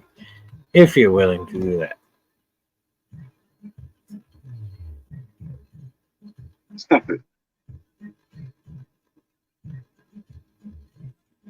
It should be tempting because I'll probably pay more than what I sold them to you for. Nah, I wouldn't do that. No, that's fine. This snake, man, it's weird. This snake is literally the pinnacle of like my breeding season. It's like I wanted it so bad. I wanted this darn thing so bad, and it has nothing to do with like the value of it. Oh, that's what I'm saying. So what Mike told me, all right? Yeah. Breeding wise, I'm sure you heard me say this thousands of times. Take your hets to make visuals and your visuals to make hets. Mm-hmm. This is the best way to stay ahead of the game. Best way. Visuals to make hets and hets to make visuals. Yep. Best way. When you do the hat part, you hope for that golden egg. For you. Yeah. Because you said you breed for you. So yeah. It's the perfect way to do breeding. Like, because you can sell hats all day long and they'll be 100% hats. 100%. And then you throw in. I mean, I can't wait till, well, this season I'm going to do some crazy shit. But next season is going to be, 2025 season. That's going to be off the chain for me. 2025 is going to be off the chain. 2024 is going to build me up to the chain. It's gonna make people want to buy more from me. Yeah. 2025 is going to be the season where I probably keep 99.9% of everything, and everybody's going to be mad because they're going to want it. Yep. So I think that's going to be our season next season. So this upcoming season is going to be it for us. Like, I've been setting us up to make the animals that I want to make, and it's just so happened that all of it's coming together like next season. And that it's good in one way, but it's also bad because I'm really concerned about the size of the collection. Because like you said, how you want it, you're gonna hold a lot of stuff back. So prime example is the ultra male clowns. Like pairing them, it's let's assume both females go. By the way, I have 3 up here that I'm raising up, double heads. And let's say the 2 that I got go. They laid 9 eggs and 10 eggs is what they laid this year. 19 eggs. Let's say I hit 4. What was your timestamp when they laid the eggs? April. They both laid in May. I'm sorry. I have the dates. They both laid in May. They laid within a week of each other. So you're still in that development stage then? Yep. So they're going to be eating heavy, and we'll try to get as much weight back on as possible. I'm going to try to push it to 11 and 12 eggs personally, but whatever I hit, if I hit a male, I'm keeping it. If I hit 3 females, chances are I'm going to keep all of them. I keep 2, let 1 go. Let the 1 go to make up your profit loss. It will. But that's not going to be the way I think about it. Honestly, I'm going to be thinking about the actual future projects. So, and that's just the way I think, where it's I'll make, I don't know. With that project, and then with all of the clowns I have going, all of these males, this would be a lot of their first seasons. And if I hit multi-gene blackheads, I'm holding them back. If multi-gene cypress males, I'm holding them back. Your male, multi-gene mahogany males, holding it back. Not males, but snakes, females. That's what I'm trying to say. What else? It's a couple more. Acid, multi-gene acid males, clowns. All these are clowns. I'm holding all of them, most of them back within reason. So if we just do crazy and hit 8 cypress and 1 clutch, obviously I'm not holding back 8 cypress, clowns, but it's probably going to be a couple. So that's what I'm concerned about, is the number of holdbacks that I'll have, next season. 8 cypress would be this light. But what is from what I got from all that, what I didn't get from all that, what sets you off to be you? Not going off of what you want, or kind of what you want, but what defines you with that? I guess it depends on the different projects that I'm working. So each one of the males that I purchase, there's a reason I purchased them. There's a project I want to work them into. So the Cypress, I told you, I love what Cypress and Orange Dream does. So I would love to see Cypress, Orange Dream, Ultra Male Clown. Why though? Why? Because clown's a reducer in a sense. So if you add that into it, Cypress without having Enchi, you're good. But if you add Enchi, it's gonna reduce the pattern too much.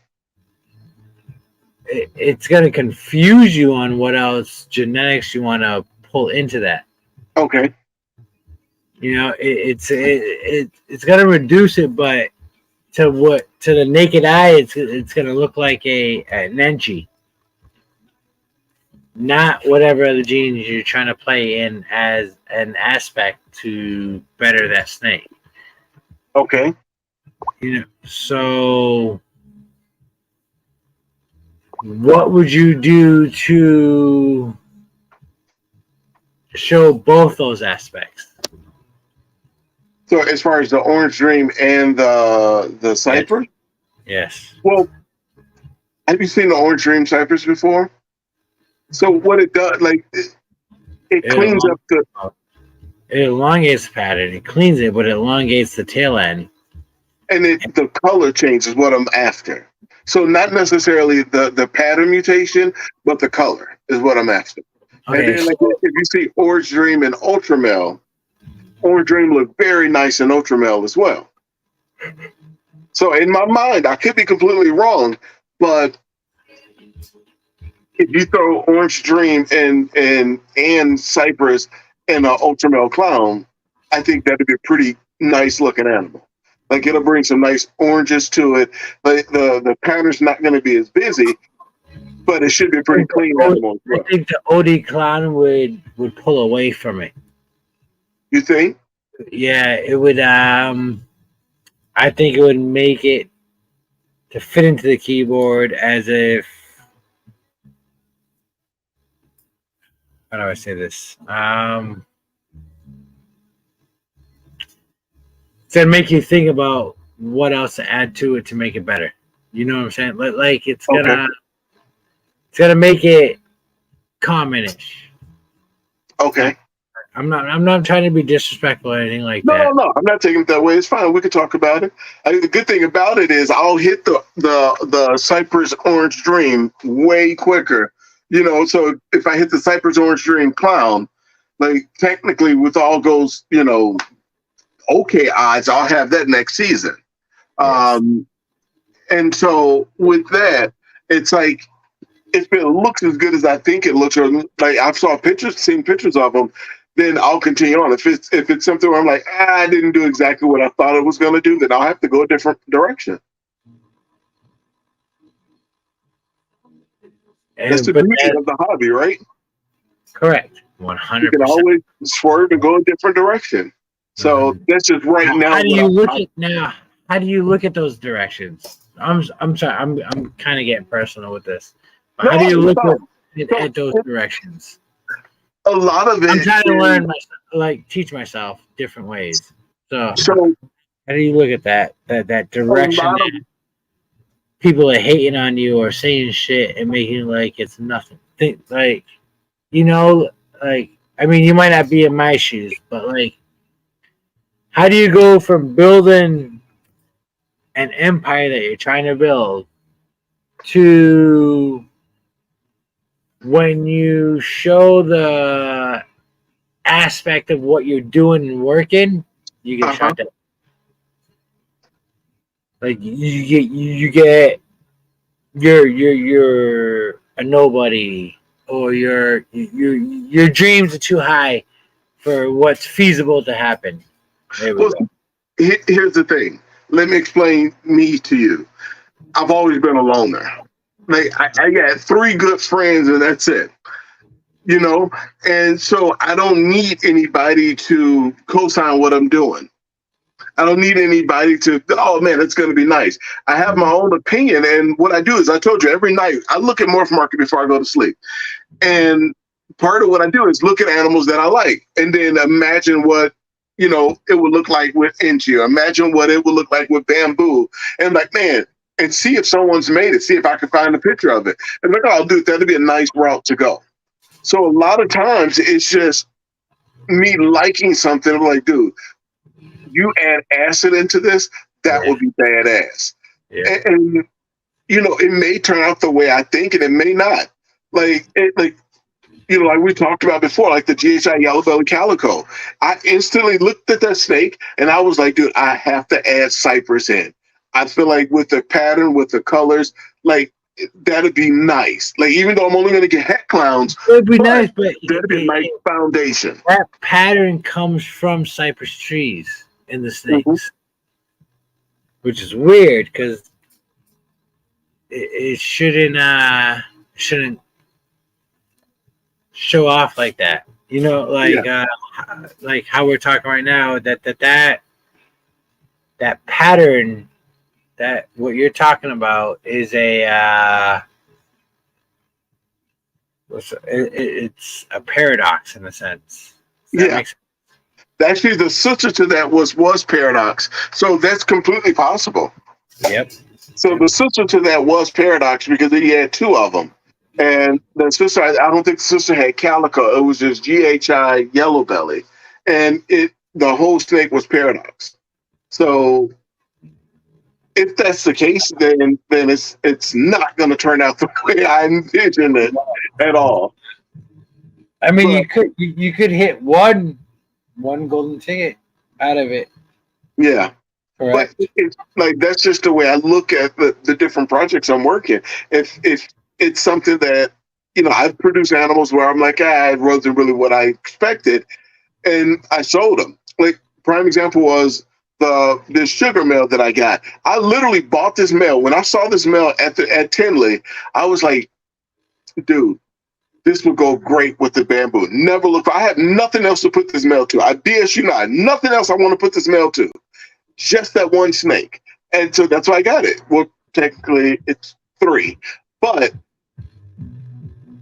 it's like I see it and I'm like, okay, I think this will look nice. And I could, like I said, I could be completely wrong, or I could hit the nail on the head. It's a shot in the dark, but you never really know what you're going to make when it comes to this stuff. True. It's all a shot in the dark. You have an idea of how it's going to look, but you don't really know. Or a hope of what you want planned, but you're not going to come through. Yep. It's almost impossible. So I'm out here. That's all I can do is try, man. And I enjoy like the process of trying, switching up the genes, putting different males to different females, and trying to make different things. That's the process which I enjoy also, where it's like, oh, okay, this is going to be fun to do X, Y, and Z. So, but a lot of times, like even with the scaleless, dude, my whole purpose of with the scaleless is for me to raise one. It has nothing to do with ever selling one. I have a local guy that's Timmy, that's him and his wife bought a few animals from me, and he saw the video on the scaleless, and he's like, his wife's name is Randall, and he's like, she wants the scaleless cherry, and I'm like, nope, I'm not selling them. He was like, but you have 3, and I'm like, nope, not selling any of them. And he goes, okay, I'll let her know. All right. Wow. Yeah. This is random and off topic. Can you see that? Yeah, well, yeah.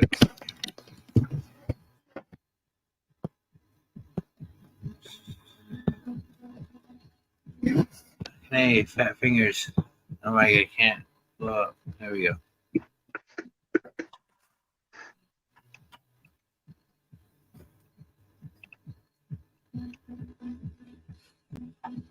Do you know what this is?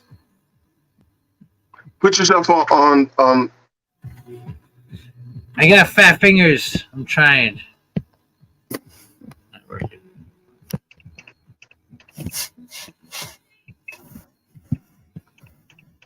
Goes on.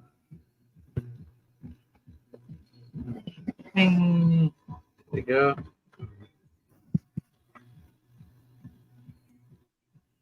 Come on, blow up. That's some sort of airplane jet. All right. Never mind. Keep talking. You don't know what this is. That's a little insult. Okay, now I want to know what it is, dude. What is it? Bro, I'm not gonna tell you. I'm just gonna leave you hanging until you come visit. Okay. Okay.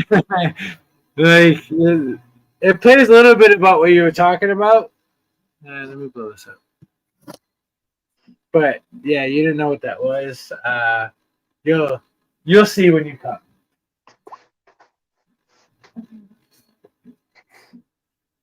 But no, it's for me. It's just about trying to find something I want to create and create.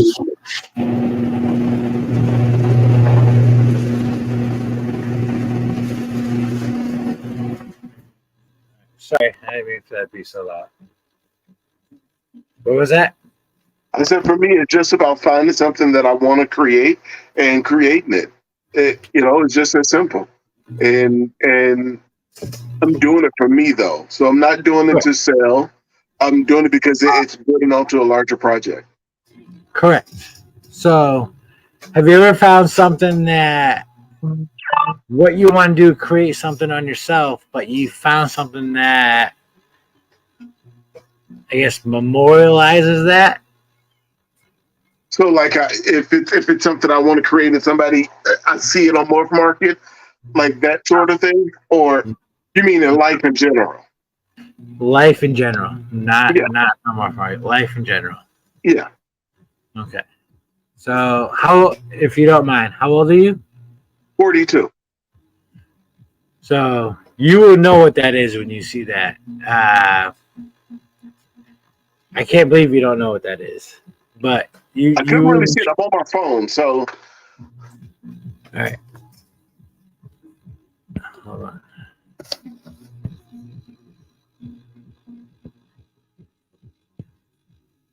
Come on, laptop.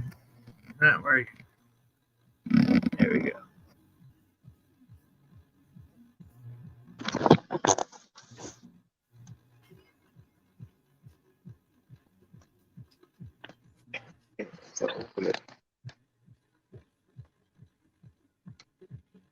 You should know what this is by looking at this. At your age, I'm not far behind you. I'm not calling you old, but at all. I am not calling you old, but you should know what this is.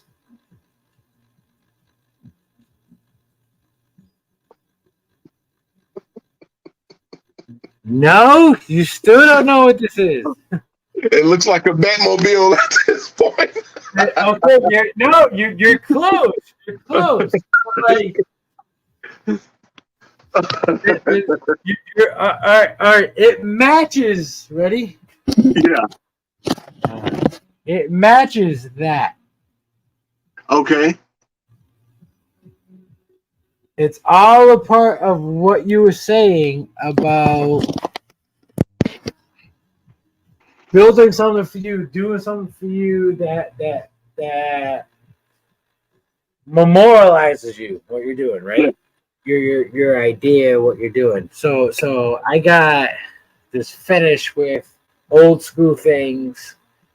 I'm oldish, so building something that, like, I mean, so when I think of the Batman, clown, leopard, spot nose, and all that, I legit think of Batman, 100%.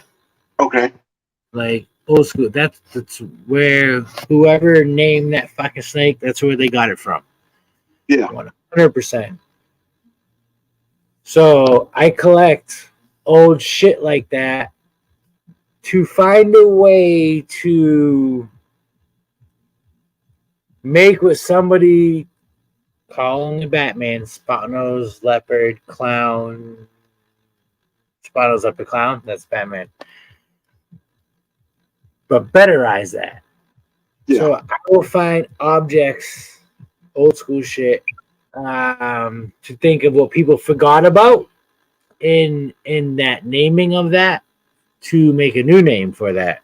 Okay. Or not a name, but a new like I want to make the Gator Ball. So I don't know how long you've been following me, but the Gator Ball is a super my Gator Ball, what I want to make, not just mine, Patrick from Grow Some Balls, Pat. The Gator Ball is a super Enchi, super Orange Dream, Blue Ghost, Desert Ghost / Enhancer, whichever gene we can get in there to make that. That's gonna be the Gator. But to me, that's gonna be an orange and blue snake. Okay. That's the Gator Ball. Gator Ball.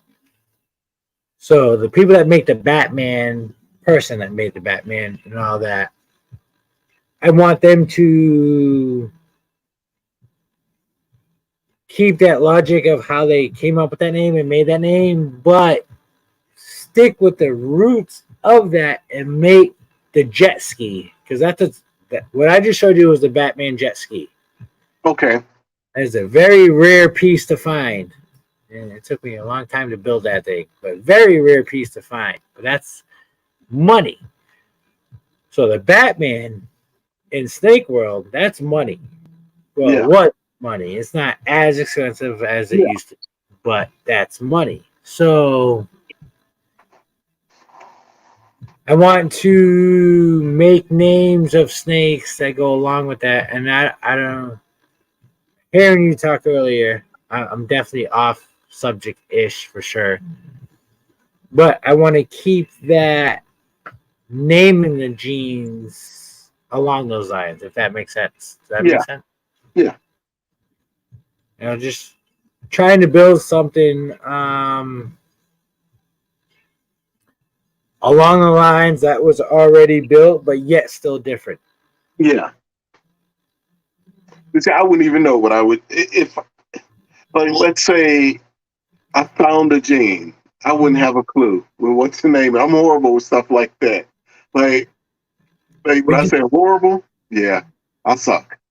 But you can call it, or it could be the I suck gene, or the horrible gene, or the I don't know what to call it gene. Yeah, IDKJ. IDKJ. You know? I'm just naming it true. Like I would we talk about the tragic, and I'm just like you come up with a lot of the names I really like and they're cool, and I'm like, dude, I wouldn't even know what to name anything. See, but the best thing is what you're saying is you wouldn't know what to name it. When you come up with a name, that's what it is, though, because like when you have to. Like, I'm sure Tony and Chris, they had to think about calling it tragic. Yeah. Or the one gene he talked about that he said it hasn't been named yet, but he was thinking about calling it mayhem. They had to think about it. Mm-hmm. I don't want to, when I make something, I don't want it, when I see it and I look at it, it could scream, wow, it looks lavender. I'm going to call it lavender. Yeah, there may be lavender. You get what I'm saying, though? Like, I'm not saying I'm going to do that, but like, or... It looks like dog shit. Well, this is the dog shit gene. What's all in it? Spider, pinstripe, albino, monsoon. That's dog shit. Like, you know what I'm saying? You get what I'm saying? Like, sorry, everybody. I'm just, examples. My personal examples. But that's what you want to do. That, at least that's what I think should be done. Could be wrong. Yeah.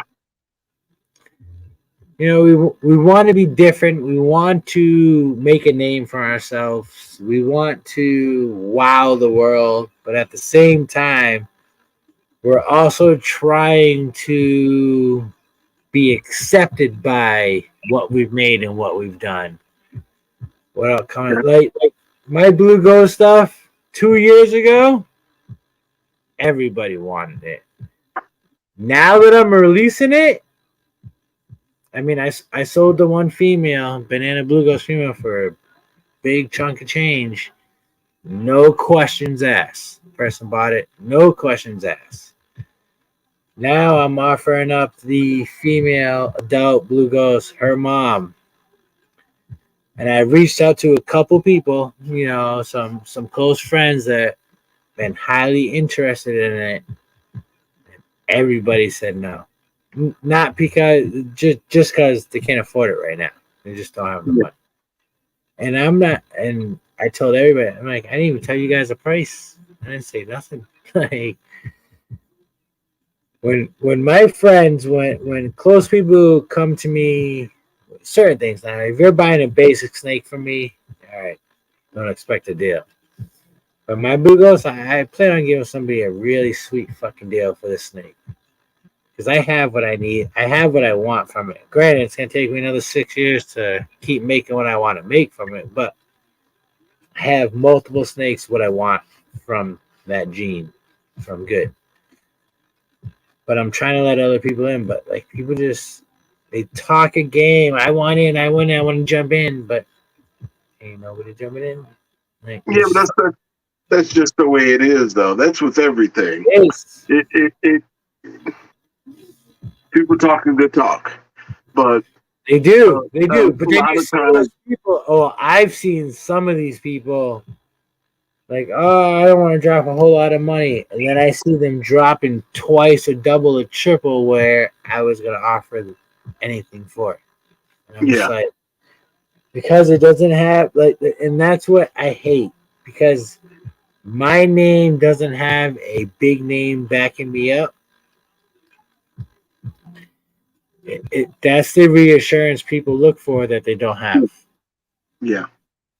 That's what happens when you be honest with people and talk to people. You don't lose respect, but you lose honesty without trying to lose it. Well, you can be 100% honest, but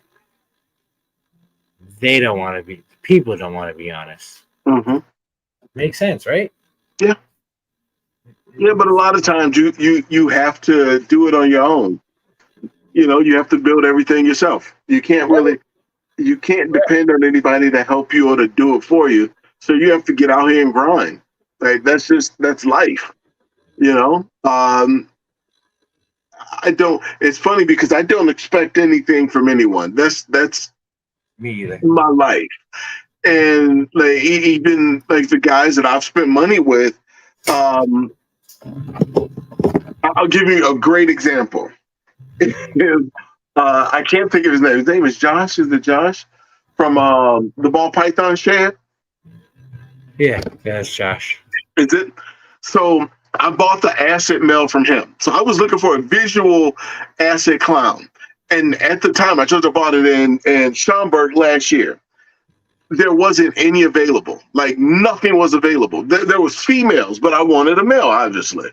And so I was talking to Kenninger's, and he had a couple of females, and I'm like, I'm really looking for a male. Do anybody here have a male? And he was like, oh, go to Ball Python Shed. I'm like, okay, I'll go over here. So I go over there, and I'm talking to him, and he had it listed for $2,800, I think. And so I was like, okay, I'll take it. And I told you I have a habit of looking homeless. You know, it's an issue of mine. And so he was just like nothing. He was like, oh, okay, how did you want to pay? And so I was like, oh, you know, however you want to take it, I'll Zelle you the money. You know, you can use a debit card, however. Like I'm paying cash, I'm not using a credit card. And so I wound up trying to Zelle him the money, and I couldn't because I had bought quite a few snakes that day, and my bank was like, nope, you're at your limit. And so I had to call the bank, get them to increase my spending limit, and I send them the money, and every time that dude sees me, he stops me. Mind you, I don't remember him. The only way I know who he is because I look at his band. I'm like, oh, hey, how's it going? Every time he remembers me, and I just assume nobody ever remembers me. It has nothing to do with me being absolutely gigantic in height and weight. It's like I just assume nobody remembers me, and when people do, it makes me uncomfortable. But it's like the moral of the story is people remember you based off of what you do, like an interaction with them. So I always try to treat people like the right way, and I don't expect anything from anybody. You know, like I go out of my way a lot of times to help people who I know, and that's the end of it. You know what I'm saying? Like it's not Right, that. is it? Do you get in trouble for the wife for doing that? It depends. Matter of fact, he's still in here. My buddy Dietrich, his snake is still at my house. The one I got from you. And she was cleaning it the other day, and she was like, "Oh, what are you breeding this to? That's not our snake." And she's like, I said, "Well, technically it's our snake, but it's supposed to be Dietrich. He wanted the snake, so I paid for it." She was like, "So are you gonna breed it?" I'm like, "Nah, he's gonna come get it eventually." So, in my mind, that's just how I am. But I've been knowing this dude for 20 years, you know, over 20 years. So, and he's one of my closest friends. He's definitely my oldest friend. And so with something like that, it just don't, like, it don't matter to me. I would rather, like prime example, I keep telling him, I want to give him my HRA female.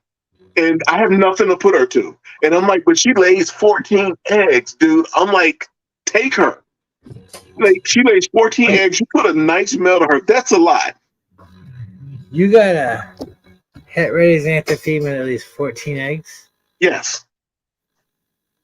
What are you pairing to? I didn't pair her to anything this season. She lays entirely too many damn eggs. So if I pay for shipping, you send it to me and I pay. No, that's for Dietrich. I just told you it's for Dietrich. No, I'm calling off Dietrich. Dietrich don't have a red-headed calico yellow belly. Good morning, Derek. Mike, Mike, how's it going? What you all doing still here? What's up, Terry? Yeah, I sit there just talking. Wow. I didn't even Mike, get I a love link. you. I was. What? Is that it? Are we going now? Where would I have to send you a link? You don't need a link. I don't know. I didn't know you were live. I thought when the video was You didn't need to. I came here, obviously, but when I saw it at 2 o'clock when I went for a wee, I thought it must have been a video because I thought, oh, they'll send me a link. Oh anyway. no, we've been live for 3 hours and 34 minutes. correct. Yep. Talking snake. Me and Terry been smashing snake talk. But waiting for you. I've been talking about you a whole lot. Oh, don't be doing that again, Derek. Not my love, Mike. Not my love. You know. No. That's all good. I know it's nothing but love, bro. It's all good. Not my Everything's love. okay? Everything's great. I'm tired as shit. But everything's great, man. I had a crazy work week. It's late for you, isn't it? Because isn't it now like an hour later than it would have been where you were before? Yeah, it's 2 a.m. for me. And what would it have been if you were in Chicago now? 1 a.m. 1 a.m. So Terry's at 1 a.m. Right. So exactly, you're that little bit more. Yeah, I'm an hour ahead. Yeah, because Terry's close to where you used to be, right? And Yeah. Work week, crazy work. A lot of extra physical work was. So I almost didn't want to go live tonight, but I got to keep up with Thursdays. Snake yeah, talk. you've done well. Nearly over 3.5 hours, so you I it, bro. I didn't kill it. We go longer. We've gone much longer, Mike. Hutch chimed in. Well, Yeah, but Hutch didn't come in, but Hutch did say he got offered a job opportunity with his job, a promotion, where he'll be home now to do Thirsty Thursdays. oh, okay. So we'll find out That's cool. in the next couple of weeks. Yeah. That's cool. That's cool. You know what tomorrow or today is for you, for Eric B? Yes, I do. Of course, I do. Making sure. Yeah, I've been in daily contact with him. So I talked to him yesterday and today about it. So hopefully everything goes good. yeah. All right, guys, I'm gonna go ahead and jump off. Terry, well, thank you for joining. Nice brother. to see you, bro. Oh yeah, nice to see you guys as well. Terry, Terry, Derek- I'll talk to you tomorrow about what we talked about a little while ago about co-hosting. Yeah. All right, so I'll talk to you tomorrow about that. Yep, that's fine. I love you. Send me some pictures of the bungalows, bro. I think I want to get one of them. There's single gene. There's nothing fancy. There's single gene bongos. Okay. But I'll send you pictures tomorrow. Okay. Yeah, because I'm thinking that maybe I'll pick one up from you and just put it to one of my visual clown mails and make some hats. If you pick up one, I'll send you in both. So double up on the clown mails. that and I'm doubling up on space. So yeah, I know how that feels. I need to sell. Yeah. Well, all right, guys. I'll talk to you later. Well, you have a wonderful Take care, night. Terry. See you later, Terry. You guys do the same. Peace. Peace. Mike, I love you. Derek, I love you too. Go bed because you're tired. Go bed. You can see you're tired. No, I don't want to go to bed. You just join. I don't want to go to bed. It's good. It's all good. If you want, I'll keep it. I've been waiting for you all night. It's so tough to stay up this late though now. Yeah, you see, It's so especially. tough. Why is the job in general a little bit more physical? Well, just this week. Normally it's not, Right, but this week they didn't have my normal jobs of just hanging light, so I actually had to like fucking dig holes, pull wire. I had to do a whole lot of shit that I haven't done in a long time. And Okay, was it's good. cool. It's gonna make the muscles grow, Derek. No. I don't need, man. I'm about to be 40. My muscles don't. The only muscle that needs to grow is the love brain. Anyway. That's it. Nah, I'm just tired. I did a lot of work this week. I'm tired. I'm sore. All right, Take a rest. You've got the weekend now. You got your I don't 3-day want to take a weekend. rest. I got you here. I've been waiting No, for I you. don't mean. I didn't say that. Anyway, we can go backstage. Anyway. It's Oh not yeah, a let's go problem. backstage. Let's go backstage. Oh All shit. right, we'll go backstage. I still got 8 people watching though. Man, No, hey. stay here. Stay here. No, stay here. I All right, didn't I'm mean saying. that. I didn't mean that. I mean, take a rest, as in it's the weekend. You can take a rest and relax and try and take a bit of time for yourself. And how's the snakes? Everything all right? Yeah. I got to redo my incubator. It's fucking up on me. So it's Is drying that out. something to do with the difference in the temperatures, or? It's. I think I got too much airflow. So it was drying out my eggs when the snakes hatch. After they hatch, it's drying out the eggs, and I had one snake die today because it hardened the snake. It didn't keep it moist. It pulled out all the humidity. Right, I hear you. So the snake dried out in the egg. So only one. It wasn't. I mean, it was a yellow belly / asphalt. So the pastel asphalt and the pastel freeway and the freeway are still good, but I have to spray them daily. So I cut the wires on one of the fans to see if that helps. So you got more, right? So if you've got more than one fan, technically most incubators, even the biggest incubators, only have one fan, Derek. So. Yeah, but my giant incubator in Illinois had 2 fans and it worked beautiful. Right. Beautiful. Can I ask? This was a quarter of the size of it. So you're right. That was. I'm assuming that was the issue. We'll see. I mean, I got one clutch left in there to cut on the 17th, but one of the eggs already looks like it's ready for me to cut because of how deflated it is. Right. So the only other thing I can suggest as well is, what do you use as your incubation method? I use the Easy Hatch bedding. Tray. No, bedding. Okay. Hatch right. Yeah, Hatch right. Sorry, and then the Easy Hatch tray. So. And that's it. You don't add any water. You just leave it like that. No, I've added water every 3 weeks. I add water into it to keep the humidity inside the tub. But there's also I also use Press and Seal to lock in the humidity. So, but then you remove the Press and Seal once the babies hatch. Yes. Or once you cut, you remove.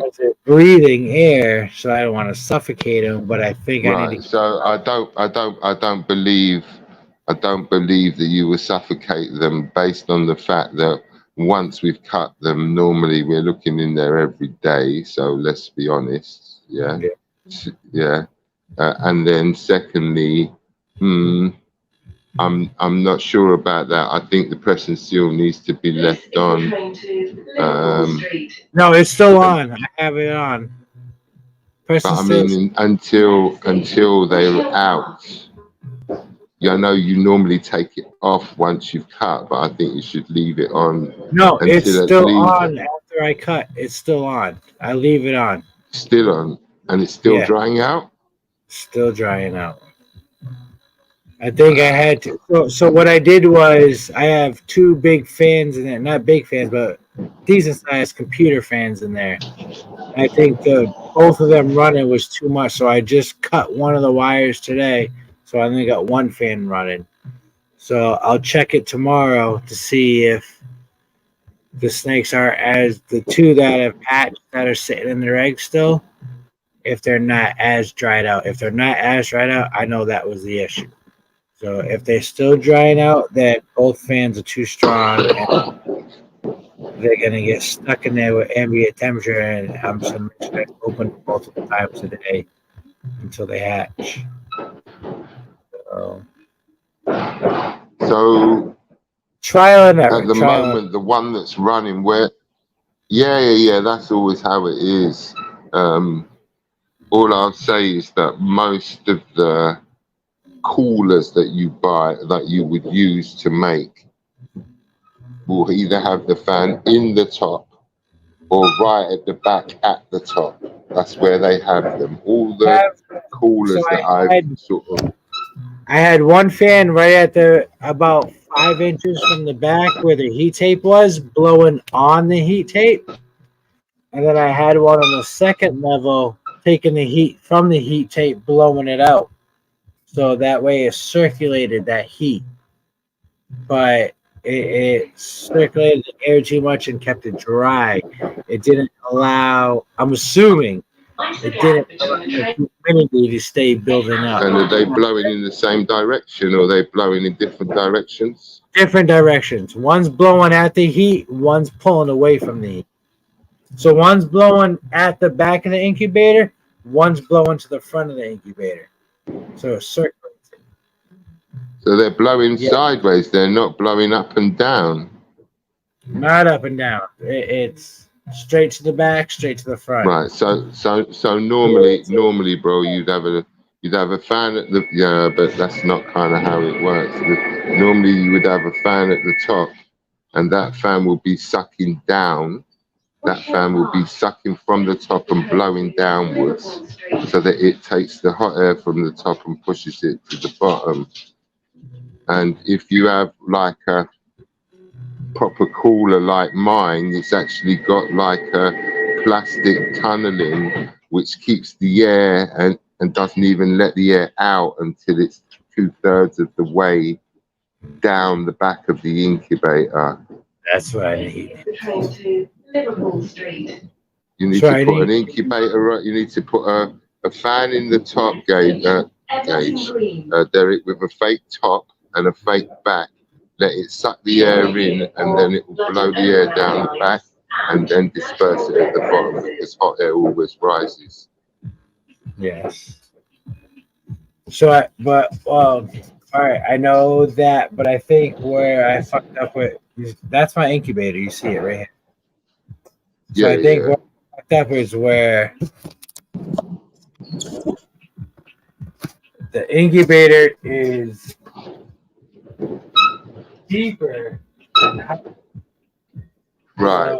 So this last clutch hatches out, breaking this down. I'm going to rebuild it, but I want it tall to where I know what you mean. The front, but I have more rows to add. Yeah, I understand. To make it taller and narrower. Yes.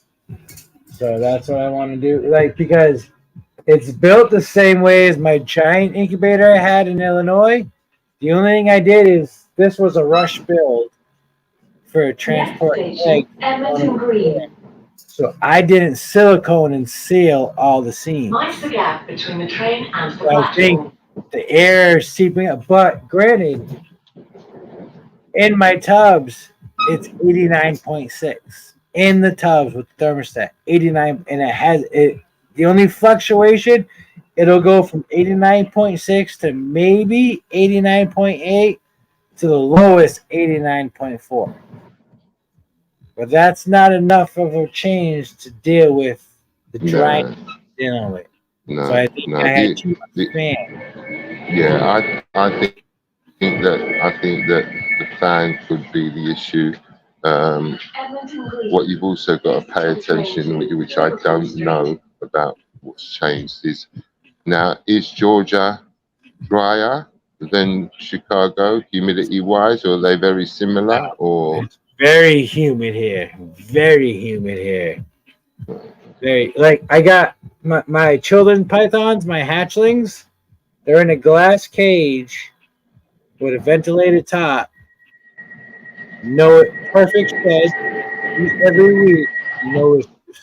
None. It's nothing to do with that. I got no heat on them. They're in the garage. No heat on them. They're in the garage.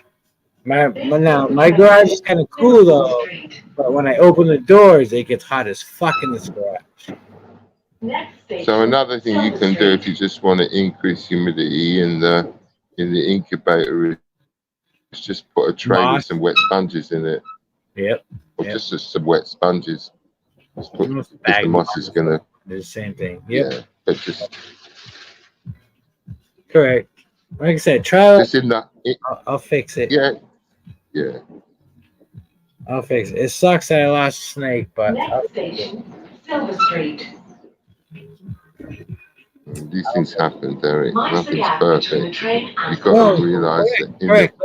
I'm not mad. I'm not upset about it. It's trial and error. It's I can move on. I can do it again next season. It don't try. Like I said, trial and error. I can't get mad about it. If I get mad about it, then I'm in the wrong fucking business because I shouldn't be getting mad about it. It's 99.9% of this is my mistake.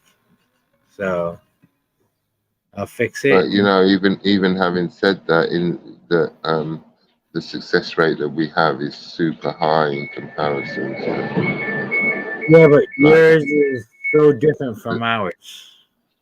No, our success rate compared to nature is so You're right. different. Yes. Right? We have so much a higher success rate anyway that when we have the odd glitch here and there, we have to accept it because Oh, yeah. nature has a bigger glitch than us when it's trying to. The worst part I feel about that is when I have the dead snakes and the eggs, I throw them away. I have nothing to feed them to. The So train to the waste Liverpool Street. meal and protein and all that. So which is shitty. Blakers, it doesn't have a fan in it, and the temperature is even though it's a stand-up freezer. He says, I built my incubator out of a stand-up freezer. I don't have a fan in mine. All right, so I like those. That's what my first incubator was, but I want to build my own incubator.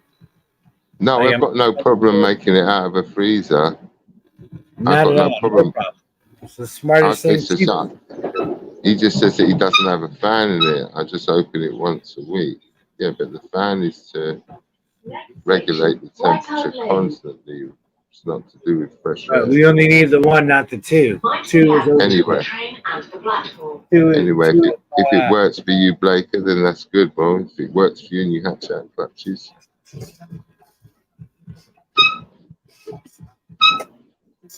Yeah, you should have had just one in there because yours is quite a small fan there. It's quite a small incubator there. That didn't need two fans. That incubator holds 28 tubs. I know it does, but it's not like some big, tall 7 foot with, you know. No, it's not tall, but it holds 28 tubs where you can fit 8 eggs in the tub. Yeah. 246 eggs. Yeah, It's a lot it's of work. enough. It's a lot of work. But I'm selling a lot of stuff and cutting down again because I want an easier load. A lot. Well, you know, the easier load, to be fair, Derek, isn't going to come from getting rid of snakes. It's going to come from getting rid of some of the lizards and stuff like that, the stuff that needs more daily care, right? I'll make that happen. I'll make that happen. These guys that were doing life make it happen. You're right. Oh, I'm tired.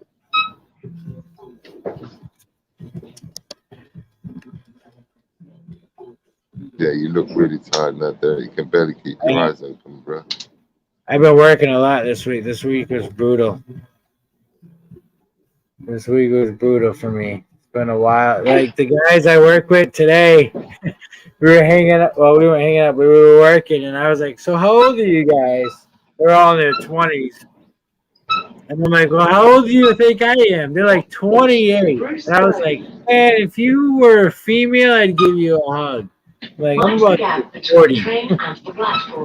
They're like, "Damn, and you're keeping up with us?" I'm like, "Yeah, because I know how to work." I'm tired. Busting my ass this week. I don't want to dig any more holes. Tired of digging. Tired of digging. All right. Yeah, I'm going to go to bed. Okay. Hopefully it's 2. Mike, I love you. Mike, you call me tomorrow. Like it's 2. It's 7 for you, right? Almost 7 a.m. 7 a.m. It's 7. No, it's gone 7 o'clock. All right. So call me at 1 o'clock your time. The train to Liverpool Street. Call me. All right. In 6 hours. In 6 hours. Yeah, I got to get up in less than that. I got to make sure my youngest gets on the bus, and then I'll be up. I won't go back to sleep. I get up at 5:30.